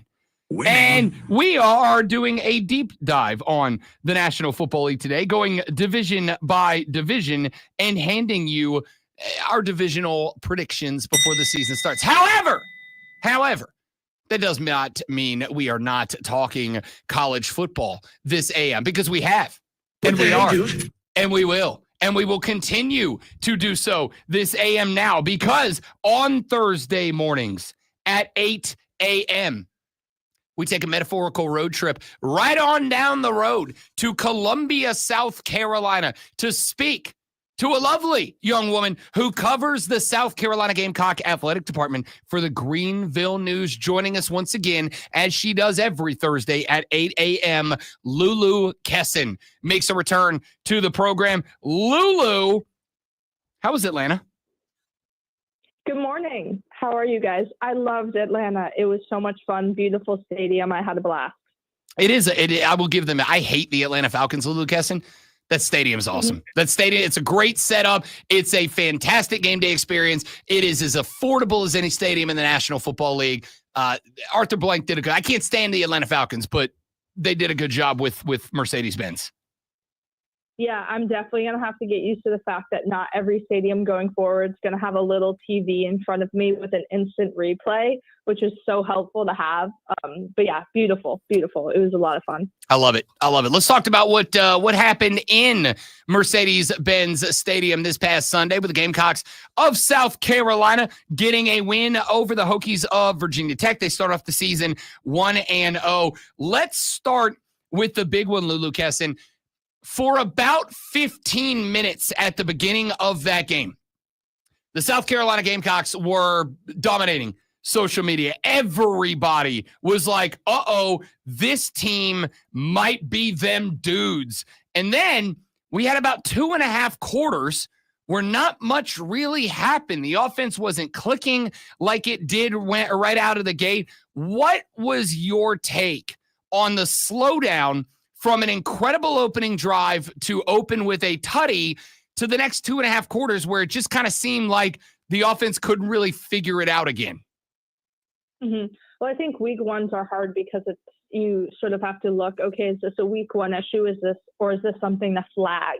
I think that likely the entire offense and Lenoris himself had it in their head that the first drive of the game is vital, and it is something that is going to speak volumes for who they are. Obviously, no college team, as much as a college team can say they don't listen to what people are saying about them preseason, everyone does. I think South Carolina very much heard that people thought they weren't going to be as good as they were last year, things like that. The opening drive was critical to sort of, I don't want to say shutting people up, but sort of quieting some worries. Then to me, it sort of looked like, okay, first game, just a lack of synergy on offense. And I say that because I think it was a mix of Lenoris overthrowing some passes and also receivers just not connected with him. Nick Harbor dropping that ball early on. He didn't connect with Mazeo Bennett as much as he has in the past. I think that it was first game jitters for the lull, and jitters might even be the wrong word, but sort of this, okay, right, the adrenaline of the first, the adrenaline of going from 2001 to Enter Sandman has worn off, and now it's a new team, it's a new offense that Lenoris is getting used to. So was this a case of, because I in looking for a silver lining about that, I know the conversation for a lot of coaches is first drive is scripted. Here's the plays, we're going to run them in. Here's the order that we are going to run those plays in. You can go over that script 1,000 times in practice. You know what's coming next. You know your job. You know your responsibility. And then after that, obviously, as you improv, there's room for mistakes and errors. Was that first drive a scripted drive? And could it have just been that trying to improv the game plan after that maybe had guys off filter just a little bit? Well, it's interesting. Oscar Attaway claims that it wasn't scripted and that it was completely off script, or not completely, but and then Shane basically said it wasn't, and Shula sort of echoed something similar. They weren't necessarily willing to give specifics as to, which within that drive kind of what was and what wasn't intentional, but I think that at the end of it, Lenoris was going to run in for a touchdown, whether that was the plan or he wanted to. And I think that someone asked Lenoris, if he veered right on that touchdown, he would have had a pretty open lane to the end zone, but kind of stayed left and just bulldozed the defender and took him with him. And it's sort of, those aspects of Lenoris just craving, the ability to just bulldoze through someone. That's always going to be essential advantage to the offense. And I think that no matter what, they planned on leaning into that heavily early on. But I do think that going forward, the questions are valid are, okay, if that wasn't scripted and here is what South Carolina couldn't do, or vice versa, you wonder the state of the receivers early on this season. And I think that was kind of the direction I wanted to go is the wide receiver core. I heard Josh Pate say yesterday, if Lenora Sellers can't win Heisman this year, it is going to be for a lack of supporting cast around him. The optimism for me was Nick Harbor will have figured it out and will not have cases of the dropsies this year. He had the one coming across the middle. I kind of panic tweeted about it. He did have the big 64-yard touchdown catch later on in the game. What was your takeaway on this wide receiver group? We had a lot of Gamecock fans telling me in the offseason, like, you're underappreciating, you're undervaluing what this wide receiver core is. What was your takeaway specifically on that unit in this game? Was there a little bit left to be desired? Did they not live up to expectations? Can they down the line? So it's funny. I was probably one of the people that put in your ear, the expectations and what this wide receiver core can do. So with Nick Harbor specifically, obviously it's really easy to look at game one and say, okay, this is the season. And I even wrote about that. Like, could this be? Granted, last year for South Carolina, Vandrevius Jacobs led the team in receiving yards after week one, and then he finished 7th on the team. I think with the core that Mike Furry has, I do think they're incredibly talented, and I think that on paper there are much better options for Lenoris this year than he had last year. I think that it was a mix, like, for example, Jared Brown and Mazio Bennett were getting snaps basically with the ones all of camp, and Jared barely saw the field and Mazio didn't get a catch. I think that they're utilized way more in SEC play, and I think for good reason.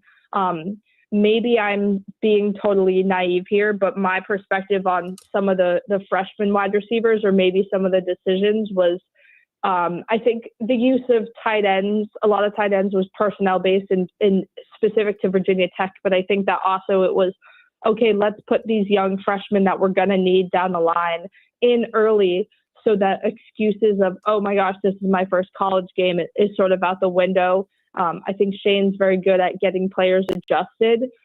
He's known to utilize freshmen in sort of big ways. And I think players like Donovan Murph and even Jaden Sellers maybe, but the freshmen specifically, the freshman wide receivers have a really bright future.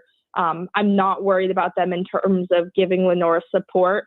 That I would probably say my biggest takeaway was, okay, that's a week one thing, but I'm very willing to eat my words after SC State and feel like, okay, yeah, this is going to be a problem down the line if it doesn't improve rapidly. I want to get to that SEC State Week 2 game, but before we get there, I want to kind of finish up some thoughts here. Lulu Kesson from the Greenville News joining us as she does every Thursday at 8 a.m. to talk Gamecock football.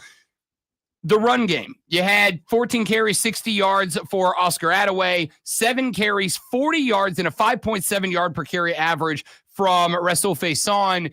What do we make of the run game? Obviously, you had kind of a wonky lead up to that game, waiting for the waiver for Faison to get approved. We talked a little bit about that last week. How many reps with the first team did he not get because Shane Beamer was unsure if he would be available? Now we know he is. Now we know he's a part of the team. Now we know he can get some carries. Do we expect to see a change in the approach to the run game, whether that is Faison gets more of the workload, whether it's we see more designed runs for Lenora Sellers, of which there were only a few in this game? Do we see a tinkering with the rushing attack moving forward? Well, we were told yesterday that Oscar Attaway probably had the most consistent preseason camp. And yes, it's sort of hard to compare him to Faison, who was going through the mental aspect of not being, not knowing if he was going to play. But I think I'm not surprised that Attaway at least started the game with a little more attention in the run game. But Faison showed good flashes. I think, Shane definitely I don't want to say Shane got very defensive, but Shane was very quick to defend the fact that, we can run the ball this year. I don't want to start with that narrative this year. We're not doing that crap this year. Like, we have a good O-line where we can run the ball. We could do it last year. Like, I think that he's very confident that some of the issues that were obvious on Sunday, and I get it. Like, this is a guy who almost was toe to toe with Old Dominion week 1 last year, and then had the results he did. I do think there's a lot to say about week 1, but I'm not trying to use that as an excuse. I would say my expectations were very much what I thought they'd be. They were met with the run game. I wasn't expecting anything crazy from either Attaway or Faison, especially early, but I don't necessarily think that South Carolina's in trouble, and I think that those two are enough. And I do think that as time goes on and depending on the defense, people know Lenoris. People are going to force Lenoris to have to sit back and throw the ball, in my opinion, and I think that he's going to want to show that he can do that and he doesn't need to take off. And Shula's big thing is, see options before you sprint downfield or make your heroic plays and scramble. And so I'll be interested to see with different level competition how that all comes to be. I don't disagree, and obviously we hit the part of the season where there's a little bit of an opportunity here for South Carolina with SC Upstate this weekend to put some of those theories, put some of that to the test. What is the expectation? I know we're still a couple of days away, but what is the expectation? Are we going to see a bit of experimentation this week? Could we see maybe some looks that we haven't seen to get them ready for Vandy the next week, which all of a sudden that's not a gimme game like it used to be? Will we see a different look offensively out of this team this weekend? Well, I think yes, I do. Something that I'm just looking for in terms of improvement, and this doesn't answer your question because it's on the defensive end, but South Carolina lost a few kind of key one-on-one battles. That was something that took away. Clayton White had a really great line in the press conference yesterday that was cornerbacks chose this life. They could have been a DB, or they could have been a running back. They could have been, a mailman, but they chose to be a cornerback. And having Judge Collier get hurt, SC State, granted, I'm aware it's SC State, but they have their main receivers are 6'3", 6'4", 6'5". That's some height to deal with in the secondary. And I think that South Carolina lost some defensive battles that they'd like back if we're looking at the tape from week 1. And so that's something that I'm hey, you can't count out your opponent, and that has to improve because that's something where an SEC play, they're going to expose. But on the offensive end, I do think that Shane will probably utilize more receivers and different receivers than the first game. Lulu Kesson joining us here on the Rob Brown Show and the Fan Upstate. What is, Lulu, after week 1? Obviously, it's for most shows, it's Overreaction Monday. For us, it's actually Monday, where we take a look at the overreactions and react to those. What do you think is the biggest overreaction people had from that game on Sunday that you think South Carolina will be able to push back on? Maybe not against SC State this weekend, but maybe it's against Vandy. Maybe it's the week after that against Missouri. What was the biggest overreaction you saw people have after Sunday? That's a good question, because I think that it's really important to realize with some of these it feels bad saying lesser quality opponents, but that you're not always able to fix the mistakes in the way that you think you are, because the level of competition isn't as high.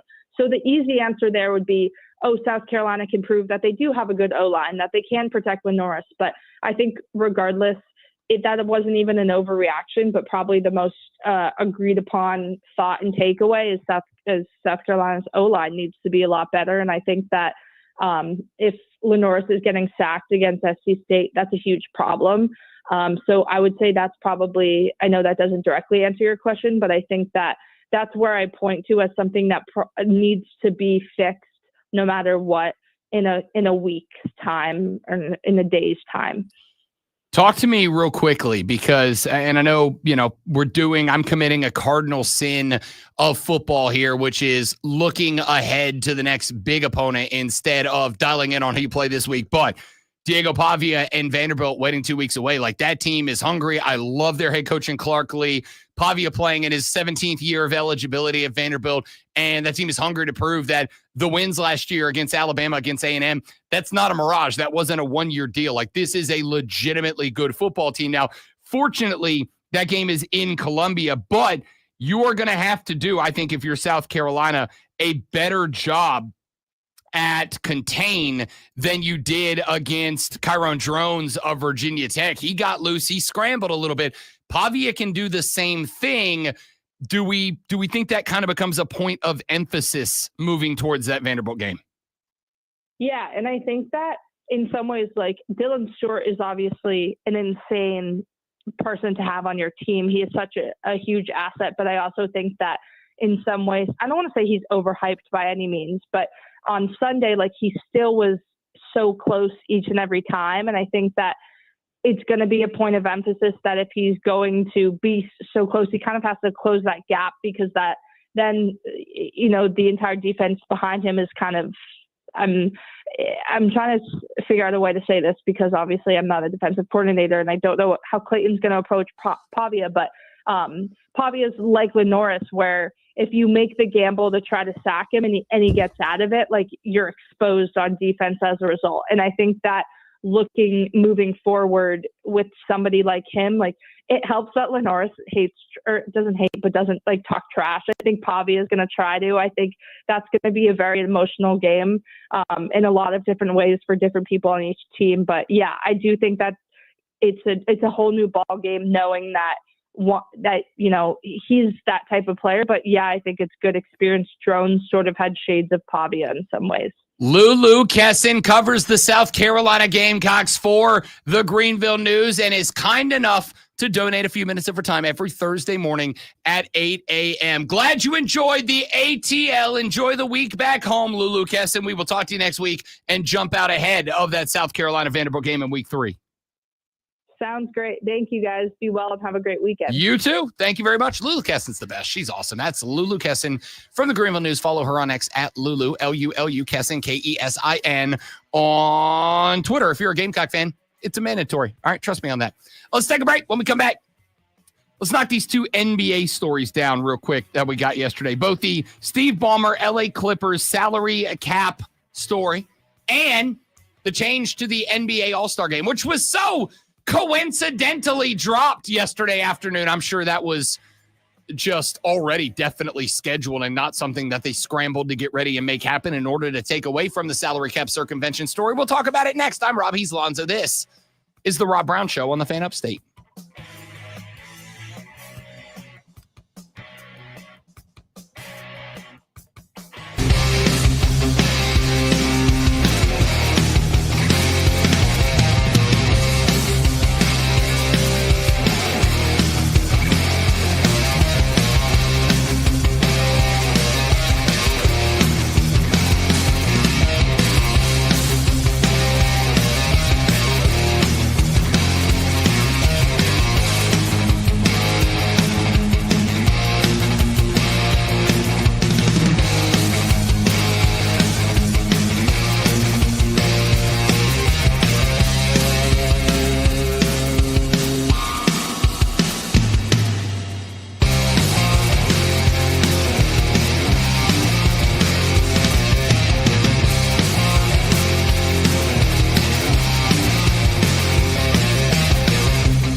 The Rob Brown Show back on your radio. It's the Fan Upstate. Two big NBA stories to run through real quick. We talked yesterday quite a bit about the Steve Ballmer, LA Clippers, Kawhi Leonard story. If you have not heard about it yet, here is, if I can find the clip, there it is. Here is Pablo Torre, who broke the story about the potential salary cap circumvention by Steve Ballmer and the LA Clippers. But yet you have this other dynamic where Steve Ballmer, who paid for the Intuit Dome with personal private money, no public funds, right? Great on him. He has spent so much money to expand his front office because that's uncapped. Here you have the problem of why Adam Silver called in 2019, according to the Athletic report on the investigation, a cardinal sin of alleged cap circumvention, in which the NBA, per that report, had outlined possible consequences: forfeiture of draft picks, $1 million plus fines, at the most extreme end, the nullification of contracts for the players whose salaries were circumvented. So I go back to history and I'm like, what's the last time this happened? And the only analogous case in terms of documentation and salary cap circumvention was the Minnesota Timberwolves. Joe Smith, which I don't know if anybody in the container even remembers, but Joe Smith and Glenn Taylor, the owner of the T-Wolves, had worked out a side deal, and it was written on paper because they were afraid Glenn Taylor was going to die before the completion of that contract. It's a total side, fascinating story. But this has the potential to be the biggest salary cap crime that we've seen. Yes, $28 million. And that, by the way, for the T-Wolves in that era, in the 90s, 5 first-round picks, suspensions for the owner of the team, for Glenn Taylor, as well as other punishments down the line. But this has tied into, again, an ongoing SEC DOJ investigation into fraud by this green bank, this climate change friendly company, whose biggest investor, or at least most important, influential, notable investor, was Steve Ballmer, who put in $50 million of his own money. I mean, this is not merely a story about cap circumvention. This is now a question that the 7 sources I spoke to are asking. What else did Steve Ballmer know about? So this is a massive story. And again, I had a couple of takeaways yesterday after we discussed it that I thought about on the way home. And those the two primary takeaways were, what are we going to see happen punishment-wise? Because the question got asked, and I think it was fair to ask it.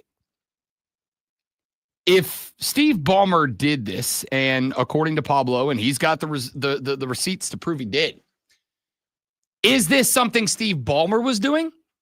Or is this something that has been happening around the NBA for a long time? Because I would say, and I'm an NBA fan, all right? One of I believe 17 in the upstate. I'm an NBA fan. But if teams like the LA Clippers have been doing this for a long time, and if teams like the LA Clippers have been allowed to do this or have been doing it so under the table that they've gotten away with it for years, as a small market team fan, that's like one more reason for me to check out of this league entirely, right? Because if this is something that has been happening, especially, and this question is fair because it is an LA team. If this is something that has been happening, and especially if it ever comes out that it's been something that has been happening with some level of openness with the big market teams, as a fan of a small market team, what the hell is the point of me watching, right? I've said for a very long time, one of the reasons that even if your team is a small market team in any league and stinks, that we remain fans is the one good thing is that when the play starts, when the ball is first pitched or tipped or kicked or dropped or whatever, the belief is that, we may not have the resources or the notoriety of the big dogs, but we have the chance to go out there from first pitch, puck drop, kick off, whatever, and believe that our team's got a chance to do something special, to go down in history. However, if this is something that has been happening in the NBA, then at that point I can say my team's never had a chance, right? Like if big free agents have always ended up in New York or LA or Chicago or whatever, because the NBA knew that those teams were letting this happen. And I'm not saying that they did in the Steve Ballmer case. I'm saying if they don't drop the hammer on the Clippers, the hammer, because as Pablo pointed out, they have a list of possible repercussions if your team is found to be circumventing the salary cap rules. And oh, by the way, that does not even get into the potential lawsuit that they would face from the NBA Players Association, because those salary cap rules are part of the collective bargaining agreement. If a team has been going and circumventing those salary cap rules, that is in violation of the CBA. And even if it is in favor of the players, they would, I would think, drop a lawsuit to make sure that the CBA is recognized and honored moving forward. So I do think this is a big deal. And I think we will, whether it is, I won't say we will learn, but I think whether it is fair or not, we will be able to infer quite a bit about the operations of franchises within the NBA based on the punishment, right? Like if they don't do a lot here, if they don't drop the hammer on Ballmer and the Clippers, then I think a lot of us, and I will say honestly, even though this kind of goes against my personal philosophy, I think even I will be walked into a spot of believing that there's stuff that happens behind the scenes that negates the concept of fairness and parity, which we as a fan, we all believe that we have in the leagues. If it comes out and there's no punishment or a very light punishment about all of this, then I think at that point, even I would have to say, what is happening behind the scenes in this league? Is it fair? Is it worth being a fan of? And also last night, Adam Silver announced that starting next year, at least for 1 year, there will be an international flavor to the All-Star game. It will be a 3-team round-robin tournament moving forward. 2 teams will be made of American players, and there will be an international team. They did it as 3 teams because 30% of the NBA is now foreign international players. And so therefore they're going to get 1/3 of the players that participate in the All-Star game. But in order to embrace that USA versus the world flair that took over the nation in the Four Nations face-off of hockey earlier this year, there will be 1 international team, 2 American teams, round-robin style. I'm just going to say to the WNBA, do you know why the hockey tournament took over? It wasn't because it was USA against the world, which was part of it. It took over because they were playing hockey. It took over because you tuned in and you were watching guys play the game of hockey. No format is going to matter if they don't play basketball. We'll see how it shapes up. But let's keep it a buck. They made that announcement yesterday, not because they were ready to. They made that announcement yesterday to try to take the attention off of the Steve Ballmer story, and it's not going to work. So, do they punish him, or do they admit without admitting, yeah, this just kind of happens in the league and you all have to get over it? I don't know. We'll find out. Back after this on the Rob Brown Show. This is the Fan Upstate. Where is the conspiracy sounder? Is what I'm saying outlandish, Steven? I don't think that it is. Yeah, neither do I, obviously. I don't think it's outlandish. Send you something on Twitter. Be right back, guys.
show continues here on the Fan Up State. We are talking National Football League on the radio program today as the NFL season begins this evening. The Philadelphia Eagles, the reigning, defending, undisputed NFL Super Bowl champions at home, taking on their NFC East rivals, the Dallas Cowboys. Philadelphia 8.5-point favorites in this one. We, those two people being myself and Lonzo, are running you through our divisional predictions for the year, picking our divisional champions before the season starts. So far, we have made it through the AFC South, where I have selected the Jacksonville Jaguars to finish ahead of the Houston Texans. Lonzo has picked the Houston Texans to finish ahead of the Indianapolis Colts.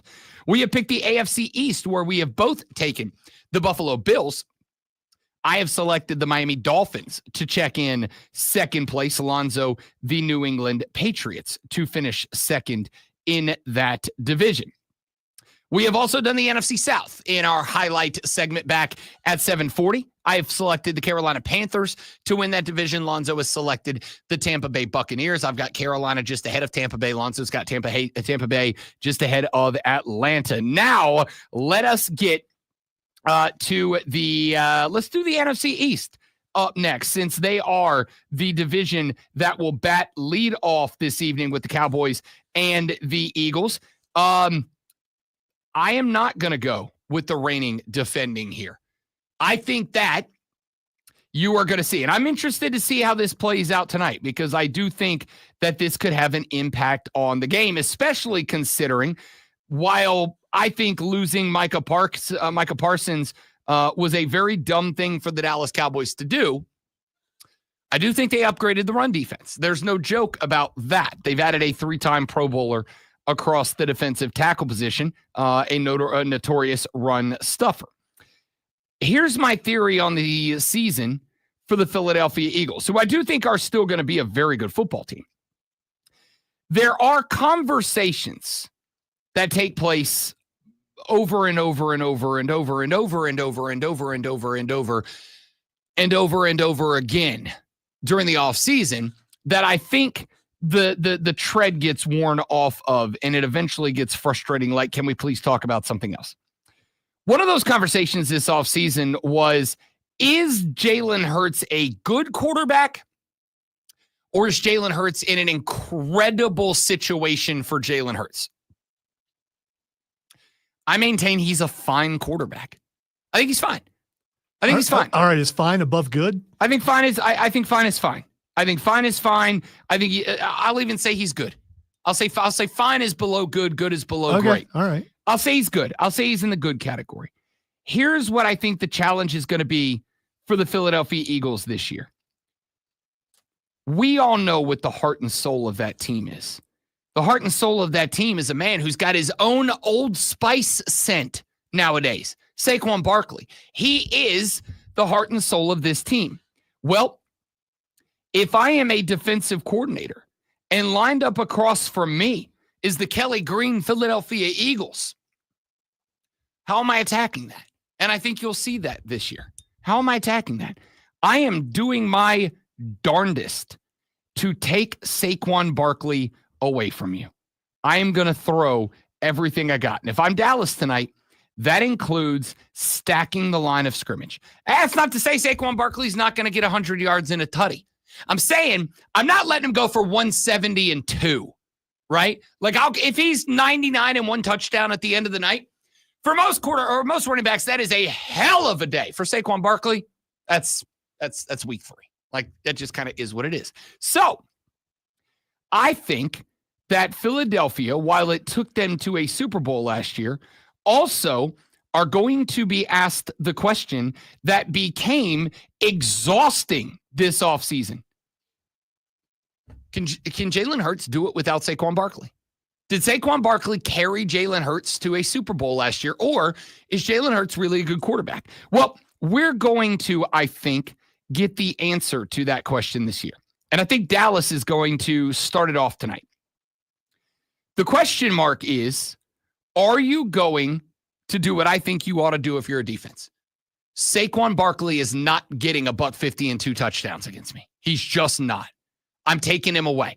If Philly is going to win this game against me, if I am the Dallas Cowboys defensive coordinator tonight, if Philadelphia is going to begin their title defense with a dub tonight, they are going to do it on the arm of Jalen Hurts. And I'm going to make them do that. Now, if it's not Philly, then who? A shock to exactly anyone who has followed me. I think Jaden Daniels is the next great star in the NFL.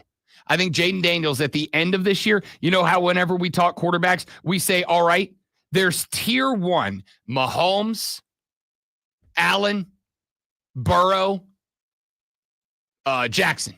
That's tier 1. Everybody else is tier 2 or below. I think at the end of this year, you will have Jaden Daniels in tier 1. I think a lot of people want to put him there, but they're not there yet because of what happened with CJ Stroud, where he lit the league on fire in year number 1 and through no fault of his own, had a slump in year 2. I don't think you're going to see that from Jaden Daniels. Unless the same thing happens and his offensive line gets banged up and he ends up missing Terry McLaurin for a significant chunk of the season, then yeah, maybe we have a different story. But I'm not banking on that. If everybody stays healthy, I think at the end of this year, you are all going to say, daggum, Rob Brown, you called it before he even showed up in the NFL. Jaden Daniels is in the top tier, the elite tier of NFL quarterbacks.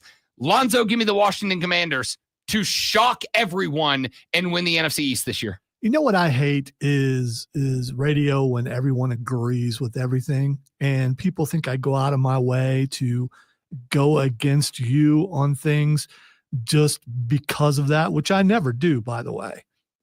But I'm going to echo you exactly. I was thinking this before you started saying it, and I agree. I think the Commanders are going to win the NFC East, and the Eagles are still going to make the playoffs. Oh, for sure. Yeah. They're not going to win the East. I think it's going to be the Commanders.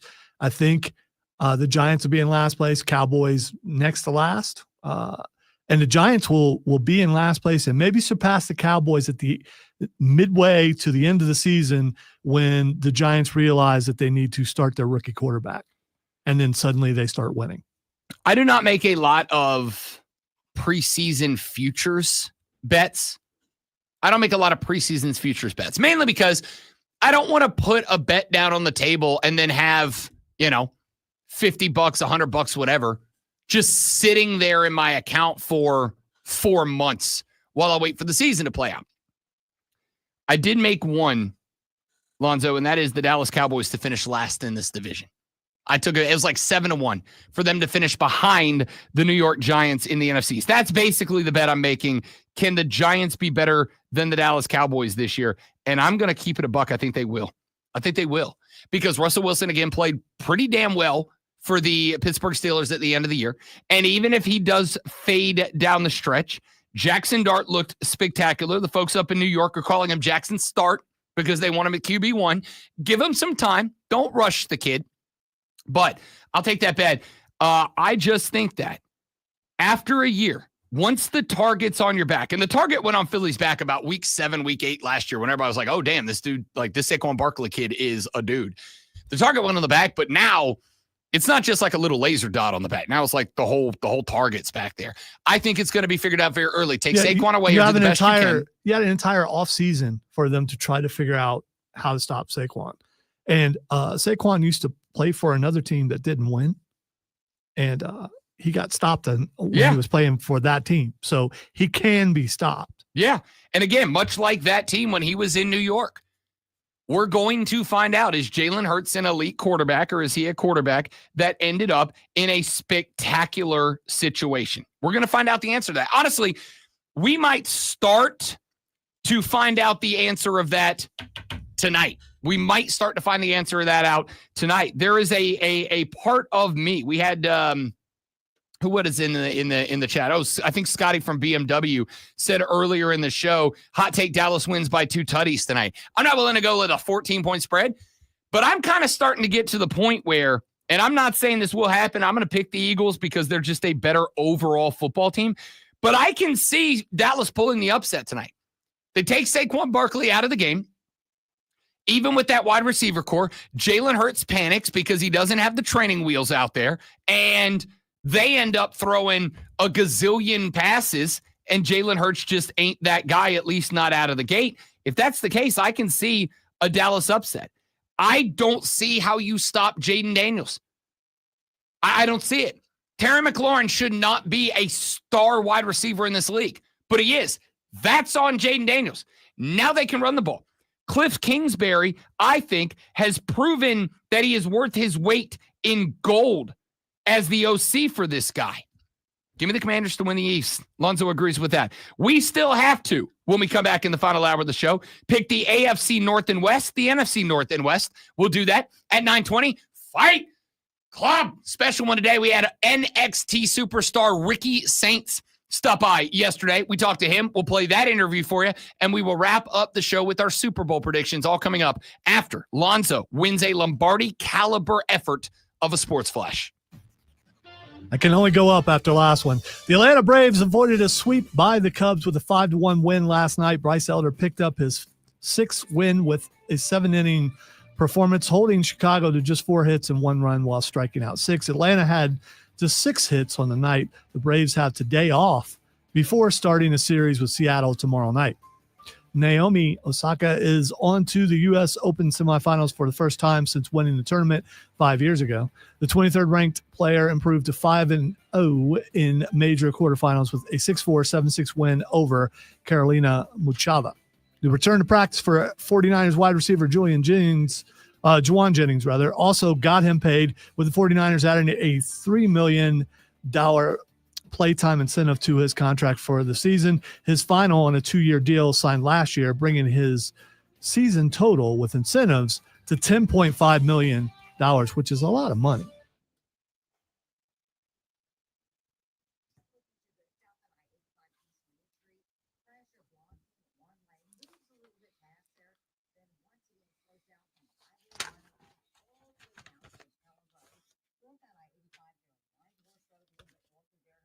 Messed up on Jawan. Wow. Much better than the last one, though. So, I mean, there's that. $5,000. That's the average amount of money people in the U.S. are now spending on gas in a year. $5,000. That's crazy. If you drive. No, not Naomi. The Machado. Yeah, what? Yeah, names. What can I say? I never asked for this, yo.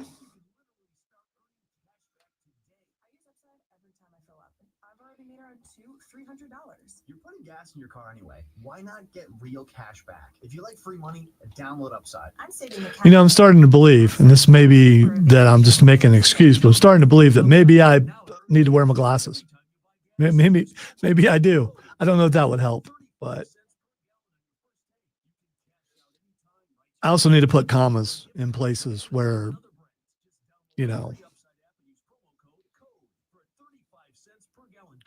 Rob still writes for print. I go through and I fix it, but he writes for print, not for speaking.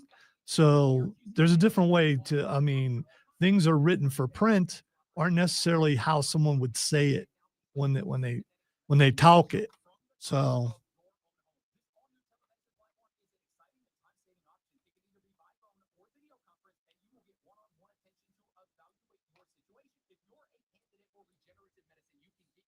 I'm probably never going to be great at it, but I have had moments of greatness. If I do say so myself.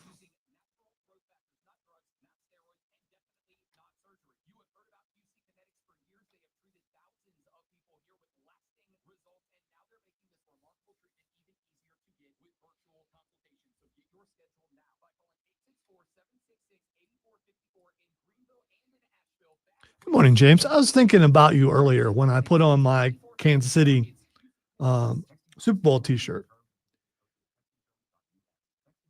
I mean, can you only wear your Super Bowl t-shirts the year after that they won the Super Bowl?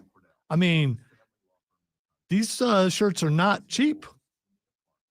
I'm not going to just put it away and never wear it again because they lost the next year. Some teams never make it to the Super Bowl.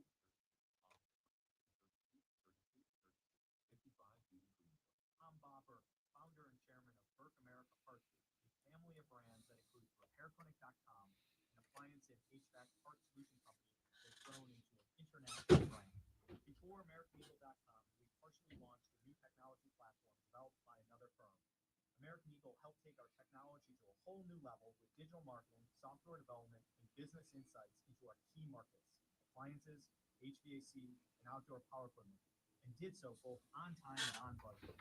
AmericanEagle.com has the resources, experience, and talent needed to produce solutions.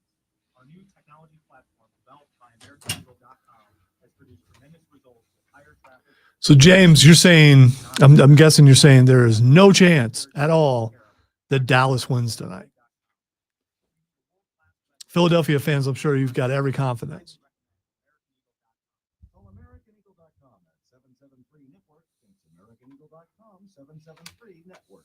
Take control of your listening experience with Rewind on the Odyssey app. Missed a jaw-dropping moment? No worries. Brian, Bryce, you know.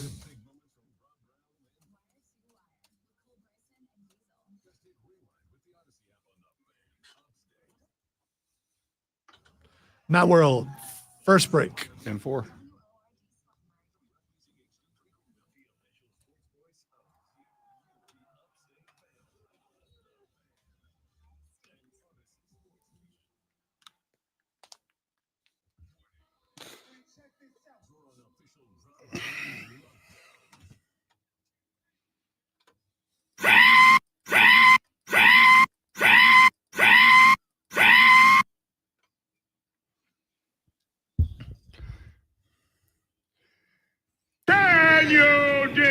Suckers! Welcome back, ladies and gentlemen. The Rob Brown Show, the final hour of the show before the NFL season begins this evening. The Dallas Cowboys on the road taking on their NFC Eastern Division rivals, the reigning, defending, undisputed NFL Super Bowl champion Philadelphia Eagles at the crib tonight to open up their title defense, ladies and gentlemen. And in honor of the beginning of the NFL season, Lonzo and I are going division by division and selecting our NFL divisional champions for the year. We have just 2 remaining. Here's how they've stacked up so far. In the AFC South, Lonzo and I differ. I've got the Jacksonville Jaguars shocking everybody. They are plus 310 to win the division. I am taking them. Lonzo says the Houston Texans regain the throne of the AFC South. In the NFC South, I do think I saw enough out of the Carolina Panthers, both at the end of last year and through the preseason this year. I am taking Carolina to win that division. Lonzo going with Tampa Bay to win it one more time again. In the AFC East, we have both selected the Buffalo Bills. We differed in our second place team. I think the Miami Dolphins are going to be a surprise team this year. Lonzo going with Mike Vrabel's New England Patriots. In the NFC East, I am surprised by this one. Both Lonzo and I taking the Washington Commanders bums to get the W there. I have got the Dallas Cowboys finishing last in the NFC East. Both of us taking Philly to finish second. Now let's get to the remaining 4 divisions. Let's start with one that I do not think there will need to be a ton of conversation about today. I have I'm going to go ahead. I'm going to Johnny Carson this thing. I'm going to hold an envelope out, metaphorically speaking, that has Lonzo's prediction for the AFC West in it. Lonzo, I'm going to say you're picking the Kansas City Chiefs. Who's my number 2?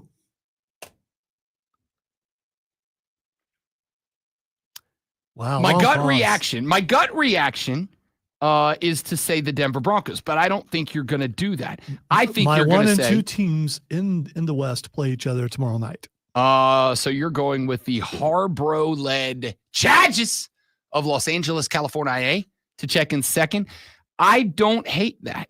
It might even be, and this has happened before, it might even be 3 teams from the AFC West make it to the playoffs. I genuinely think that is a very realistic possibility. So the question then is, are you in on the Denver Broncos as a wild card team? Or do you believe that Pete Carroll will have Darius? I strongly detest a Bronco, but the Raiders ain't getting it. So, yeah, it would be the Broncos. I respect if they it. get 3, it would be the Broncos. I have already said, I think that the NFC. I don't know if you knew this. The Broncos have a Super Bowl winning coach. They do. As their coach. They do. But so do the Raiders. That is also true. I have already said a few times that I think this is if it's not the most competitive division in football, I don't think it's any worse than the second most competitive division in football.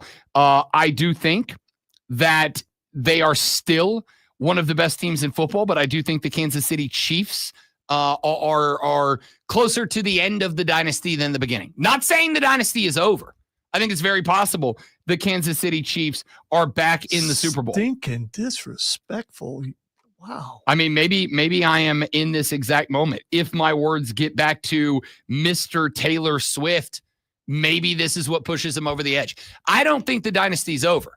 I just think it's closer to the end than the beginning. Got engaged. They just opened a steakhouse. Haircuts have happened. People are healthy. That's all good for this year. Is it unfair to say we're closer to the end of the Chiefs dynasty than the beginning? I don't know. I don't know. I hope not.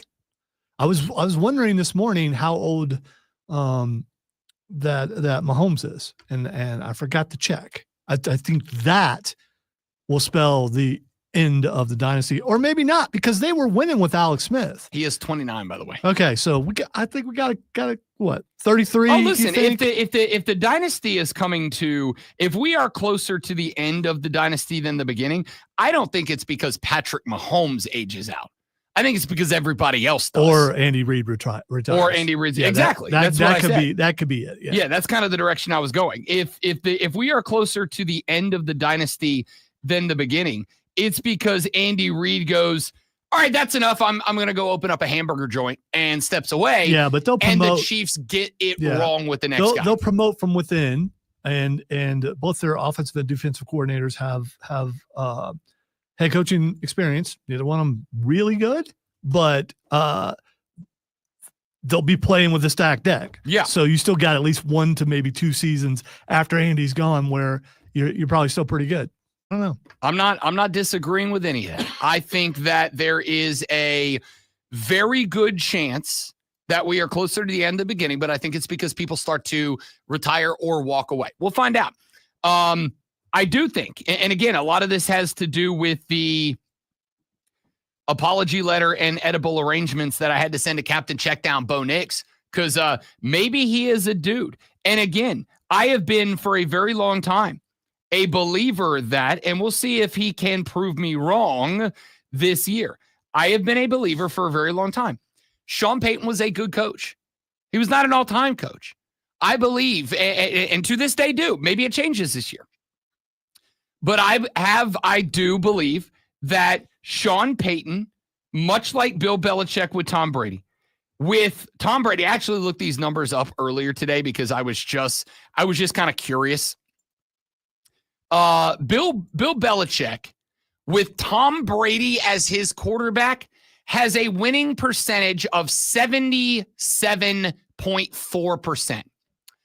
Bill Belichick without Tom Brady as his starter is 83-101, a 45% winning percentage.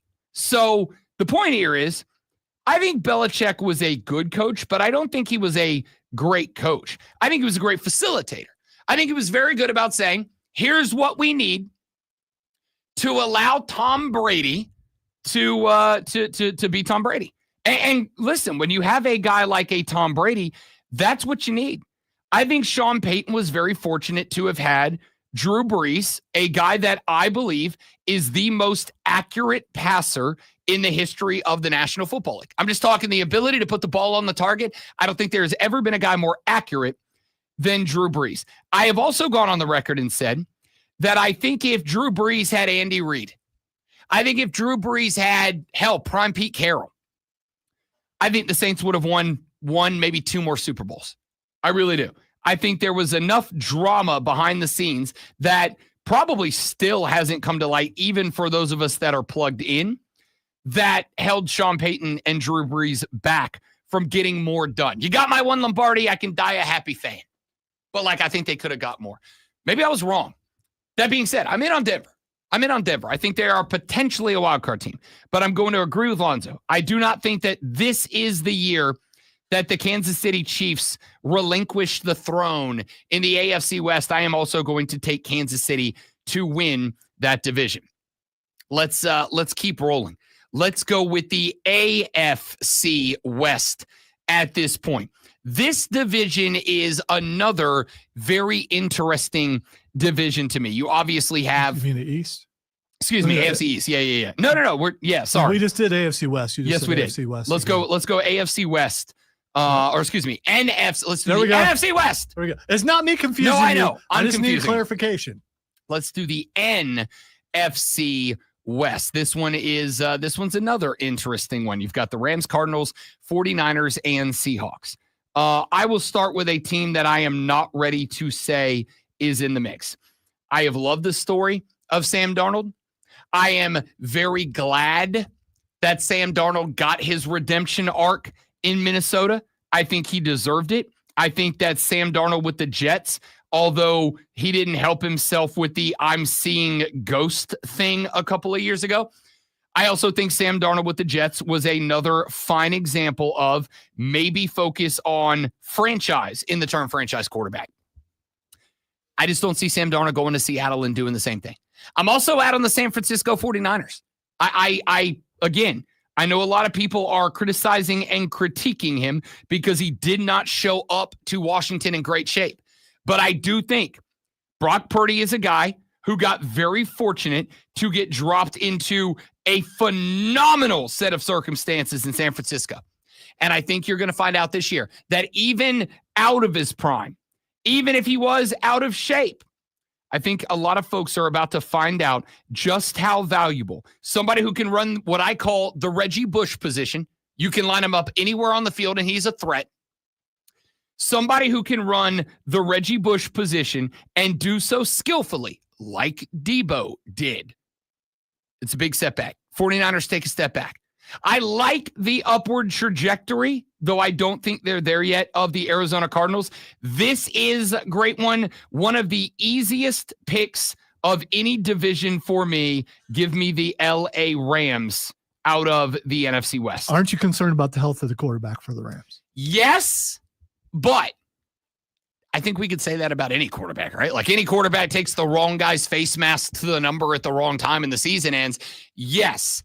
But I also think that if he wasn't ready to go, they would not trot him out in week one. He is too valuable to what that team does to risk anything further happening. I don't think they trot him out in week one if he's not 100%. You do if you don't think you can win without him. Also fair. I believe is the backup Jimmy Garoppolo? I believe that is also correct. Which you can't win with Jimmy Garoppolo. Let's be very clear about it. But the point I'm making unless is, you're Bill Belichick. The point I'm making is over the course of the entire season, they cannot win without Matt Stafford. And if they cannot win without Matt Stafford, I would sacrifice like weeks 1 and 2 to let him get 100% in his experimental back to tank that he was dunking himself in. That's a Star Wars reference. I would give him a week or two to get right. I don't think they risk him if he's not right. Yes, any team, I don't care who you are. Philadelphia, Kansas City, Pittsburgh, I don't care who you are. Any team that loses its starting quarterback will not, for a significant amount of time, will not win their division. So, going on the assumption every quarterback in the NFL stays healthy full-time, give me the Rams to win the West. All right, this is kind of a coin flip for me, but I'm going to go with the health of Stafford being a problem. And I'm going to go with the 49ers to win the division, Rams 2, Seahawks 3, the above 6 foot tall Kyler Murray and the Cardinals to be last. So I'm going 49ers. I was watching out with with Joey B. By the way, the people who are on the radio and not watching the stream didn't see Rob doing his Kyler Murray, which was amazing. I was watching with Joey B out in public the Florida State-Alabama game on Saturday, and Florida State quarterback Thomas Castellanos runs that way too. So I watched, there was one of the end arounds that he ran. He took off running. He gets to the outside. He's running for the sideline, trying to get to the sticks, trying to beat an Alabama defender, and he's running like that. And there's a guy 2 tables over, and he just goes, Kyler! And I was like, oh, man, he's not beating that rap. San Francisco 49ers for the great one, Lonzo. I am going with the LA Rams, and we wrap up our divisional prognostications now with the NFC and AFC North. Let's start very rapidly, great one, with the AFC North. You've got Cincinnati, Cleveland, Pittsburgh, and Baltimore. Cleveland stinks. I really want Cincinnati to be good for Joey B, but I think they're going to have the worst defense in the National Football League this year. I love to see Cincinnati in a playoff spot, maybe as a wild card. This one to me is even with Aaron Rodgers with Pittsburgh, still one of the easiest ones to pick. Give me the Baltimore Ravens. Yeah, not easy for me because talk about taking a step back. I think Baltimore is going to do that. They're going to take a step back to the Pittsburgh Steelers. Metcalf, I think is going to go off. And Pittsburgh's going to do what they always do. They're going to play good defense. They're going to run the ball. But I think DK Metcalf is the difference. So I'm going Steelers 1, Ravens 2, Bengals 3, Browns 4. I honestly don't have as strong of a reaction to that pick as I thought I was going to. I really don't. And I don't because of DK Metcalf. I think DK Metcalf has been, over the last couple of years, one of the most slept on wide receiver top tier talents in the NFL. And I don't know if it's just because he disappeared. I don't know if it's because he hasn't really had a top-notch quarterback throwing him the ball in a while. I don't really have an issue with you taking Pittsburgh there. I don't think it's going to happen. I disagree with the pick, but like I said earlier, I disagree, but I'm not going to trash the pick. I think it's fine. And then over in the NFC North, Chicago, Detroit, Green Bay, and Minnesota. I've already said a few times, I think that this is the most competitive division in football. I think it got even more that way with the addition of Micah Parsons to the Green Bay Packer defense. And as much as it is going to drive some people crazy, I honestly am changing my pick based on that pickup. You have a generational edge rusher in a division that has Jared Goff, who I love, but he's not getting younger and faster. Caleb Williams, who I think is another dude that can prove good head coach, good coordinator, a good quarterback can thrive.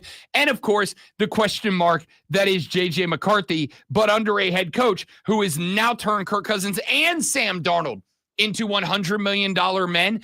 Micah Parsons makes the difference. Zoe in the North, give me the Green Bay Packers. That is a pick that I am changing from Detroit. All right. I think we had talked about this a couple weeks ago before the trade, and I had picked the Packers to be a surprise team. So I'm sticking with Packers 1, Detroit 2, Vikings 3, Bears last. You and I completely on the opposite ends of the Bears. I don't think it has to do with coordinator or coach. I think it has to do with quarterback, and I do not believe in the Bears quarterback.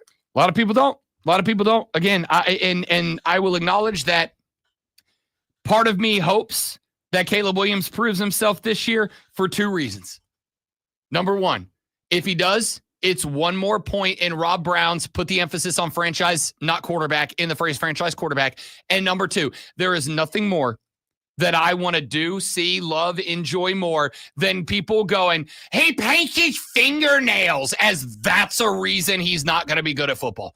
I hope he smokes you chumps. And I hope at the end of the year, I hope the Bears win the division and he holds up painted fingernails that just say Bears #1 on it. Yeah, I don't care about all that. I just don't think he's as good as you think he is. We will find out under Ben Johnson this year. So there you have it. There is our divisional picks. I've got Jacksonville. Lonzo's got Houston in the AFC South, Carolina for me, Tampa in the NFC South. We both got Buffalo in the NFC or in the AFC East. We both got Washington in the NFC East. We both got Kansas City in the AFC West. We both got, I've got the Rams out of the NFC West. Lonzo's got the 49ers. I've got Baltimore out of the AFC North. Lonzo's got Pittsburgh, and we both have the Packers winning the NFC North this year.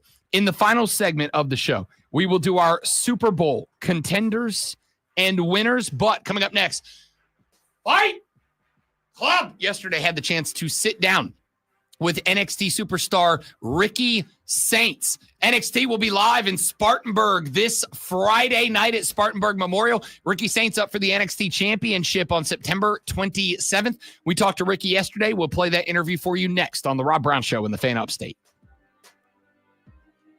Bad world. All right, guys, one live and we're coming right back. Stay right there.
All right, guys, stick with me. I'm just testing something.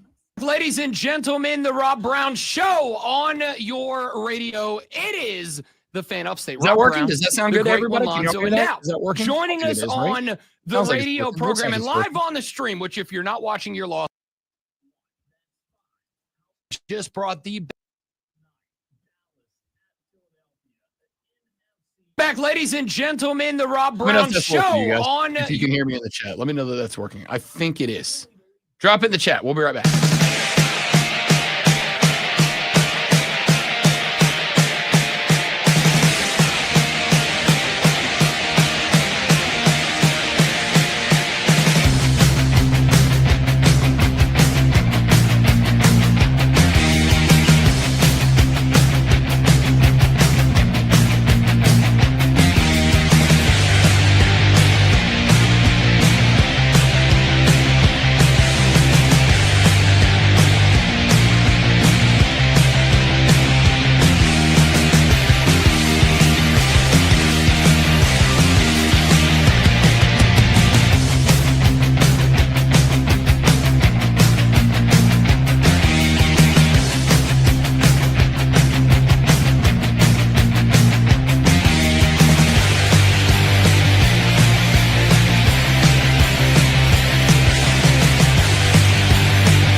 back, ladies and gentlemen. The Rob Brown Show on your radio. It is the Fan Upstate. Rob Brown, the great one, Lonzo. And now, joining us on the radio program and live on the stream, which if you're not watching, you're lost because he may have just brought the best backdrop in the history of interviews on the show. A young man, and I'm exceptionally proud to say this point, from my hometown, the Crescent City, the Big Easy of New Orleans, Louisiana, NXT superstar. And if I may make an early prediction, well ahead of September 27th when he faces off with Obafemi for the NXT Championship, your soon to be NXT champion, ladies and gentlemen, Ricky Saints, joining us here on the show. Big fella, we're glad to have you coming up to Spartanburg, South Carolina this Saturday, working your way towards that NXT championship. How are you doing, partner? I'm feeling fantastically well, even better now that I found out that I'm in the presence of a fellow, NOLA boy, huh? It's good to know. He was so excited. I was so excited. Yeah, he was very excited. Let me tell you, I got the heads up that we were cutting this a couple of hours ago. And the only thing that has ruined my day, Ricky Saints, is that I did not have time to get in the car, drive home, outfit myself in the Drew Brees jersey, and make it back here in time to do this thing in costume. But we're glad to have you on the show, brother. Good to have you, man. And I wanted to ask you about that. A question I have for you, we're up here in the Carolinas. It's wrestling territory. The flares of being here, the wrestling background is deep. As somebody from New Orleans, it was kind of dope to start seeing a young man from my hometown repping the 504. Is there any sense to you of having pride of hearing the hometown pimped out in your walkout? Every time. I really sat down and tried to figure out how many people are from New Orleans, that. Louisiana, no less. You have Jazz, you have Rodney, you have Heidenreich. I'm sure I'm missing someone else, and I'm probably going to get a message about it because I left them out of the list. But the point I'm trying to say is, it's very rare. It's very rare to have people from Louisiana. And as you know, being in the history of wrestling, the last greatest person that New Orleans and Louisiana rode for was Junkyard Dog. So, this is great to hear it every time I go out there, hearing the announcers announce where I'm from, and people know now. People know, oh, he's from New Orleans, synonymous with New Orleans. That's it. All right, Rob and I, we have a mission, and we have to deal with people around here, even in the building. Not as many as you would think, who are non-wrestling fans. Right. So for the non-wrestling fans who are tuning in and going, okay, who is the Pose? Where did the pose come from, and how long did it take you to perfect it? The pose came from when I was younger. I used to eat food, and whenever the food was good, I would dance in my chair, and then I would and I would just do random stuff. And so one time I went out for my entrance on the Independence, and there was no music, the sound. I don't know, something happened. And so I was standing up there on this stage and everyone was staring at me, and I was like, I got to do something. And then I just did it. It just used to be a thing that I would do at home. And so, I've kind of stopped when I got older, but then just one day I said, why not? I feel good. Food is good. You snap to it so fast, though. It's just I can't do it. Rob was doing it earlier on the show. I can't. The evolution of it, You can do it. I want to see it. Oh, see, I was wondering, and my thought was, if Zoe brings this up and he makes me do it, can I? But I'm gonna need a grade. All right, if I'm gonna hit it. But I feel like it's as much about the snap to and the hip turn. Wow. Yeah, I give that a B+. Hell yeah. Hell yeah! I can't give you an A because I do it, but definitely give you a B++. That was really good. I'll take it. Rob has recently lost a lot of weight. Now if he tried that a year ago, it would have been totally different. Somebody would have got hurt. Ricky Saints from NXT joining us here on the Rob Brown Show and the Fan Upstate. They are live in Spartanburg coming up this Friday night for the next episode of NXT. To kind of segue off the first question, Ricky Saints. Smaller auditorium. You have wrestled in the biggest venues on planet Earth, but I've talked to wrestlers in the past that said there's something different. There's something special about bringing a show the size of NXT, but doing it in an intimate environment like this.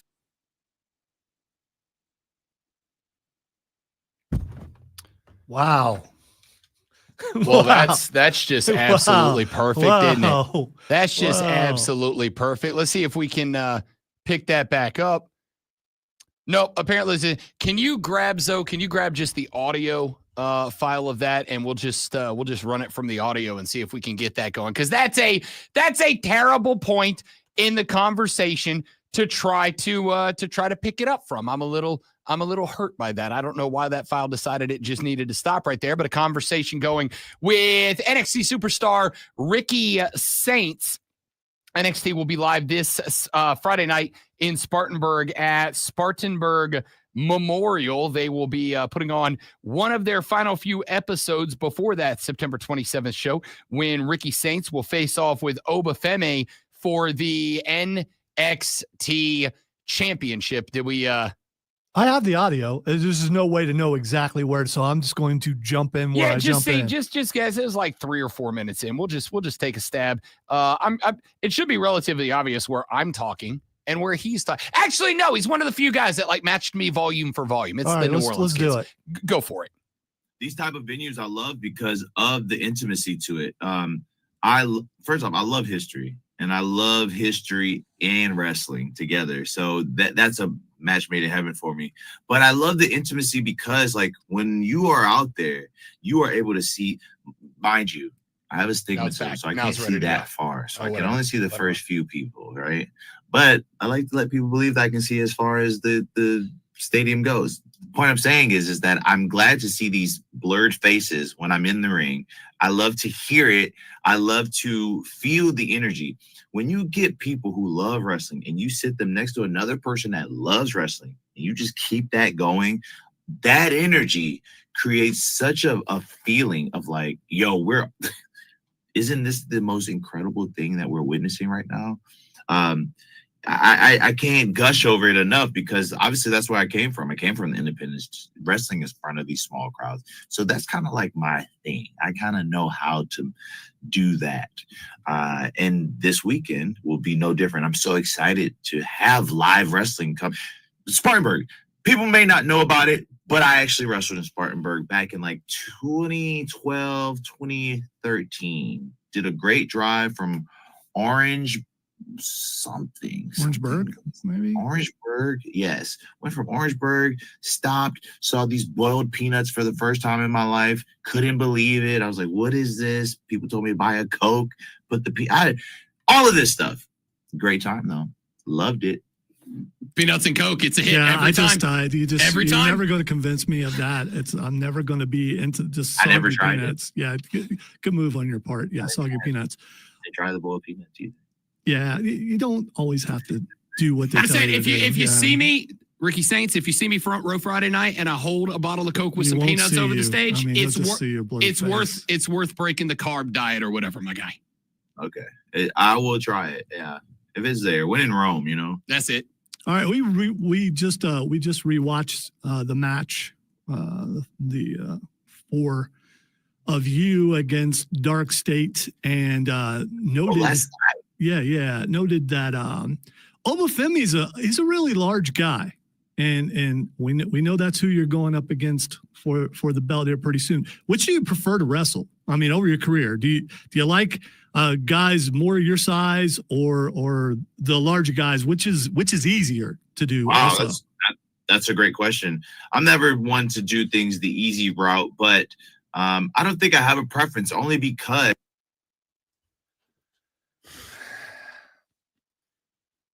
And I find to prove them wrong to be best.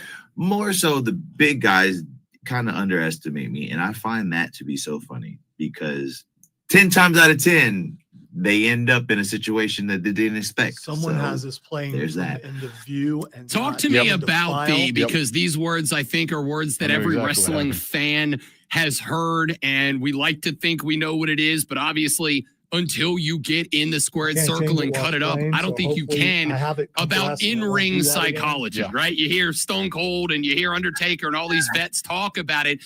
But A, to you, what does that mean from both a wrestling angle, storytelling angle, and B, how does your in-ring psychology change when you are taking on someone that is maybe a little quicker, more nimble like you are, or someone like Obafemi that's going to be like running up against the freaking brick wall? You know, I feel like that word is so overused, and it's so funny to me because people have, an idea of what it is. And really, psychology to me is the ability to manipulate another person's emotion, right? So it has nothing to do with like connecting these little dots or whatever the case may be. For me, though, the psychology of wrestling a bigger guy is very simple. I am going to do things that you did not expect me to do. I am very strong for my size. Most people don't expect that. If I can deadlift 500 pounds, what makes you think that I can't pick your big behind up? You know what I'm saying? Like those types of things. I do believe that there has to be a calculated way to get the win. I'm always under the assumption that the way that I do is not going to be the way that somebody else does it. But I know it works because I'm winning. So there's that. Psychology in itself, though, I will say, is one of the things that I had to really figure out as I've gotten older and as I've done more matches, because your game plan cannot always be the same for every single person, as we know. So if you have a game plan that works for this, but it doesn't work for this big guy, let's figure out a way to, mash him up and get something going. There's something that you do that not many people attempt, and that is walking the ropes. Oh, God. Do you find a way to check the ropes during the match to make sure that they're not slippery? I've always wondered that because we've seen slipping happen before. Is there a way to, as the match goes on, to just get your hand across the top rope and see how slippery they are? I actually don't, but maybe I should. I was just telling someone earlier, I said, he was asking me about walking the ropes. I said, yeah, I never really practiced. I just did it one time and it worked. I'm going to fall one day. I know it. I just know it. I'm going to fall one day. And it may be because I didn't check the ropes and there was too much of this dang body oil, baby oil that people put on. And I'm just a victim. Obafemi looks like a baby oil guy. So he is. Yeah. He is a baby oil guy. It's weird. I also want to point out, Lonzo, if this happens in Spartanburg Friday night, Ricky may drive to this studio and whip you up on Saturday. That's all right. I probably would deserve it. Yeah. I don't want you to jinx me, but hey, charge it to the game. You know what I'm saying? Charge it to the game. Ricky Saints from NXT here on the Rob Brown Show and the Fan Upstate. So we mentioned it a little while ago, up for the NXT Championship in late September against Obafemi. The road to that title continues this Friday night here in Spartanburg, South Carolina.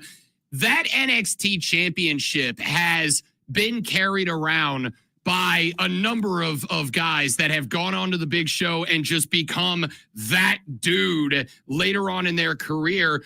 Do you look at the legacy of the belt, those that have carried it, moved up to the main roster, become champions? What does the history of that belt mean to you? And how big would it be on the night of the 27th to be able to hold that thing up and say, I'm next in a storied line? I was just speaking of this again. The legacy of that belt is so rich. Like, if you really go back and see the people who held that title, it is an insane amount of names on there that you see them to this day still killing it. I thought it would be great that I am a former NXT North American champion, and I know in my heart that I can beat Oba. And I do believe that when I beat Obafemi on the 27th of this month, that now, once I'm NXT champion, I'm going to be put in a very special class of people that were North American champion and NXT champion. That list is very small. So to be put in that category, be put in that class of people, it's incredible. It's only something to really tell myself, like, see, you always thought you can do it and you did it. I'm a very, proof is in the pudding type guy. I've had the pleasure of interviewing Booker T a couple years ago, and I am curious, especially in these smaller arenas, is he so loud that you can hear him while you're wrestling? Because I have a theory that you can. No, okay. Well, I don't know, because I'm so zoned in there. I listen to him and I go, man, he is loud on the commentary. But then when I'm in there, I don't hear him, so I don't know if it's auditory skills are cut in half when I'm wrestling, but I believe it if he is. Ricky Saints of NXT here on the Rob Brown Show and the Fan Upstate. They are set to hold their next episode Friday night in Spartanburg before NXT is live September 27th. He will compete with Opa Femi for the NXT Championship. Last one, folks coming out on Friday night to Spartanburg Memorial. What ought they expect to see from Ricky Saints and the rest of the NXT roster? I'm sitting right here. You're going to get the full Ricky Saints experience. You're going to get the full New Orleans experience, okay? And what I mean by that is I come out there, you're going to say, wow, he's actually deceivingly handsome, more handsome in person. You're going to see me go out there. I'm going to kick some butt. I'm going to walk the ropes. You're going to get the full shebang. You know what? I maybe even kiss someone's mother. Why not? Why not? Be blessed by Saints. Okay. On top of that, you got the other guys and gals that are coming out there, and they're out there to. We don't get a lot of chances to really travel. So the fact that we're traveling and we're going to Spartanburg, South Carolina, is even better because we got an intimate crowd. We got a crowd that actually loves wrestling, rich with history in wrestling. So that combined with that, for the fact is we can go party in Spartanburg. I know it's not as I like the little hole in the wall places. I won't lie to you. I like it. It's not bad. We can do all that. So you're gonna get your money's worth on a Friday night, no less. You're going to get your full money's worth. I can't think of anything better than to be hungover on Saturday after watching great wrestling on Friday. I like it. By the way, you need a hole in the wall in the Berg on Friday? Tell your girl Steph to text me. I got the list. I'll meet you there because I'm a hole in the wall after a wrestling show guy. Ladies and gentlemen, from NXT, he is, and I feel comfortable and confident saying it, your future and soon to be NXT champion live from the greatest city in the world, New Orleans, Louisiana, joining us here on the Rob Brown Show, NXT superstar Ricky Saints. Ricky, my man, great to have you. Fantastic conversation. We appreciate it, and we'll see you Friday night. Who dat, big dog? Who dat? There he goes. Ricky Saints here on the Rob Brown Show and the Fan Upstate.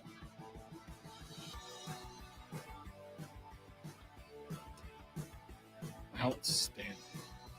Well, minus the thing that wasn't. I didn't do anything. It just stopped playing. So my hands was not touching anything. I don't know. This kid's is why you always have a backup.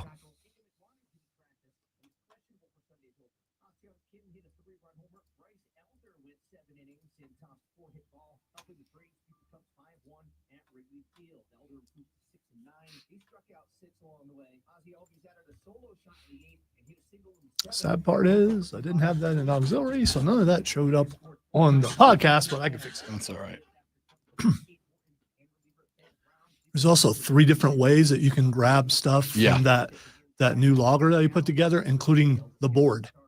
Including the board. Yes.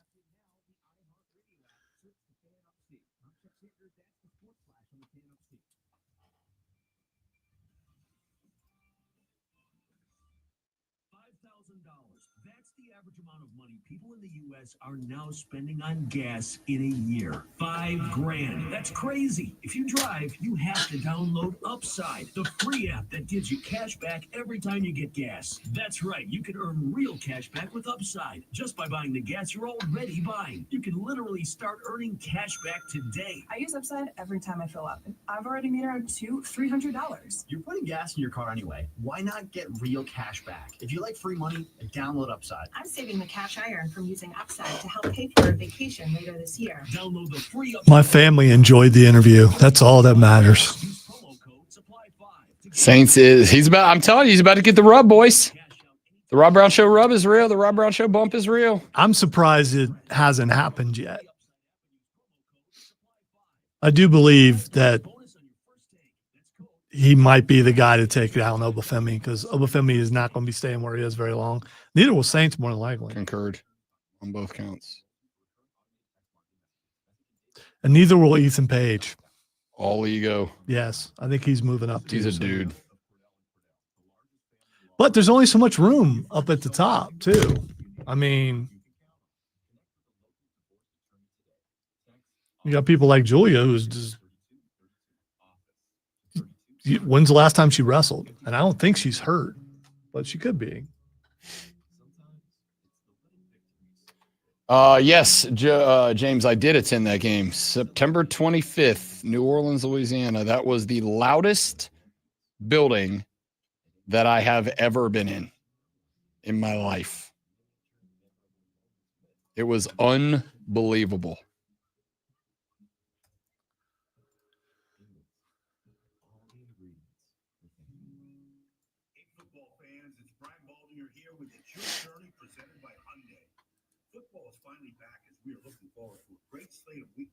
I was not living there. I was still living in Destin, Fort Walton Beach, Pensacola, in the Florida Panhandle. I will retire. I've actually have not lived in New Orleans since I was a young child, but I will retire there. The wife and I's goal is to have a house in Charleston and a house in New Orleans, which are like the same place, but one has a beach and one is New Orleans.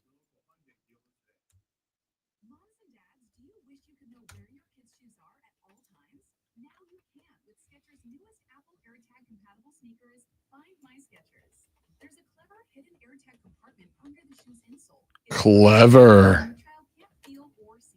Then you can check where your kids' shoes are on the Find My app. Plus, they're available for boys and girls.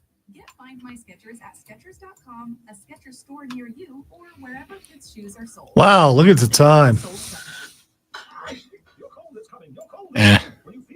All we have to do is make our Super Bowl predictions. We can rush through it.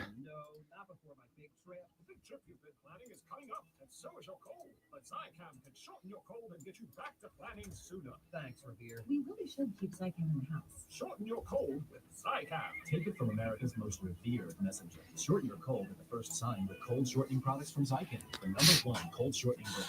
Available in stores or see where to buy at Zycam.com. From the Bengals markets to the Punch your ticket to the best local sports. 97.7 FM Greenville, 97.1 FM Spartanburg. Always streaming wherever you are on the Odyssey app. Your guide to the gridiron, the master of the matchups and the keeper of all things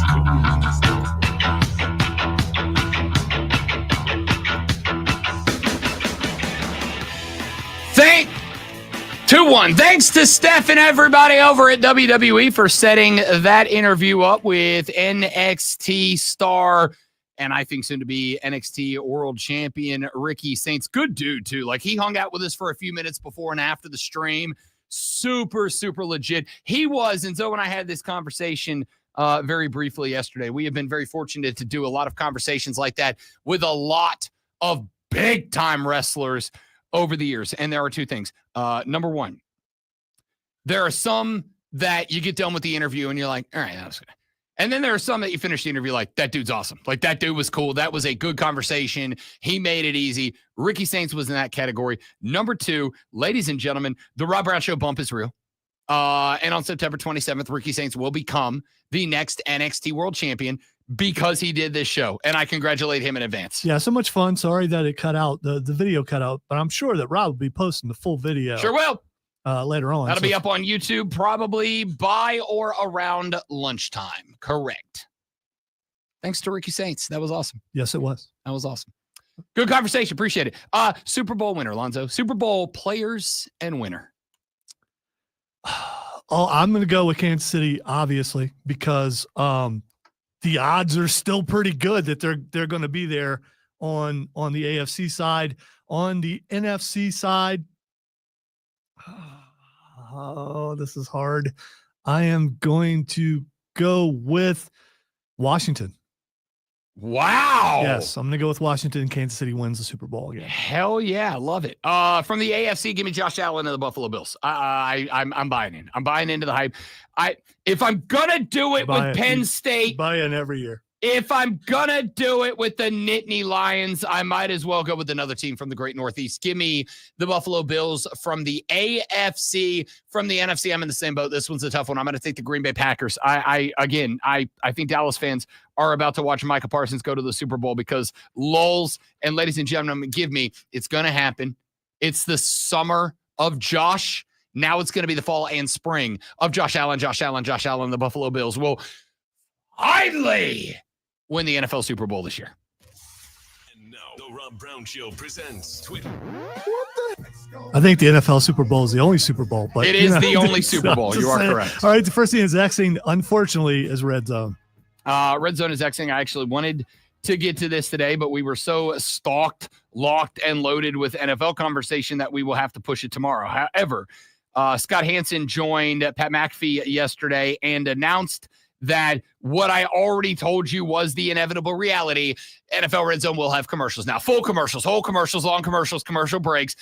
Scott Hansen said yesterday the new introduction will be 7 hours of Red Zone football starts now, and did announce that we will have commercials. And I have another prediction and prognostication.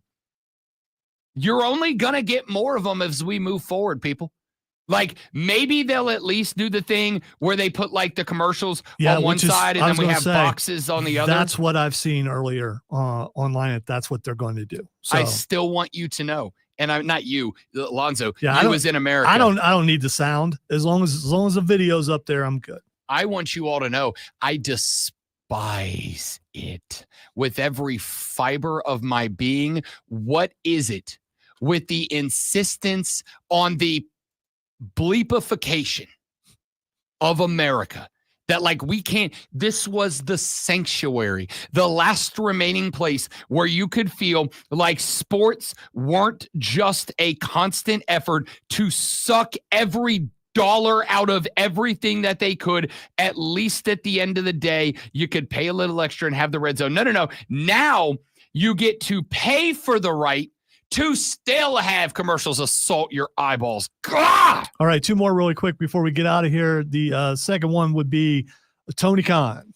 I got no idea what Tony. Actually, I do know what Tony Khan is Xing. You sent it to me yesterday because it was announced that the next AEW All Out is going to be another pay-per-view. Well, no, that's not why. The reason why is WrestlePalooza was going to go head-to-head with AEW. AEW has moved it on the same day back to 3 p.m. Okay. I mean, listen, WrestlePalooza was placed there for a reason because AEW already had the date. This was 1,000% a head-to-head programming decision from WWE, and I get it. There comes a point where I think WWE needs to acknowledge wrestling is better even for WWE if AEW is a thing and successful. Okay, and finally, the last thing is Man of Tomorrow. Is that the name of the next Superman movie? Yes, it is. Hey. 2027. We're getting it that quick. And the picture is out there of Superman leaning towards Lex Luthor in the full-on mech suit. Oh. Yes. Oh, we're just going to, you know what I appreciate? And this is one thing that I was pretty excited about when James Gunn took over the DCU. Please lean into the comic bookiness of comic book movies. That is what made Marvel at the very beginning. They just said, look, we're going to lean into the comic bookiness, and they did a great job. Thanks for being here. Hope you enjoyed it. If you didn't, it's your own fault. Come back tomorrow because it is Game Day Friday. We'll break down the weekend's games. Have a great one. See you back here tomorrow on the Rob Brown Show and the Fan Up. Stay later. I like football. We did it, everybody. Yeah, I turned it up at the last half second, and I didn't get it up loud enough. My bad. Botchamania continues.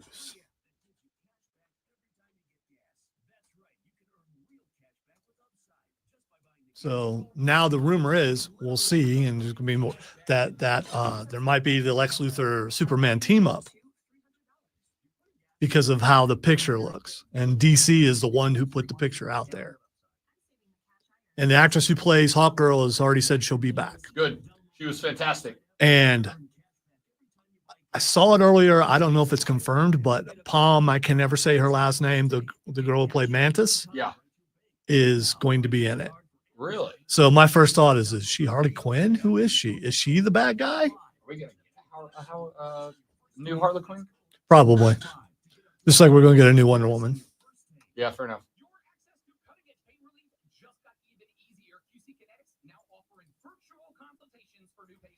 All right, y'all, we got a jet. Thanks for being here. You're all amazing people. Have a lovely rest of your day. Tell your friends about us. We're trying to get rich and famous and retire, preferably in that order. Stay back here tomorrow. Hasta luego, muchachos.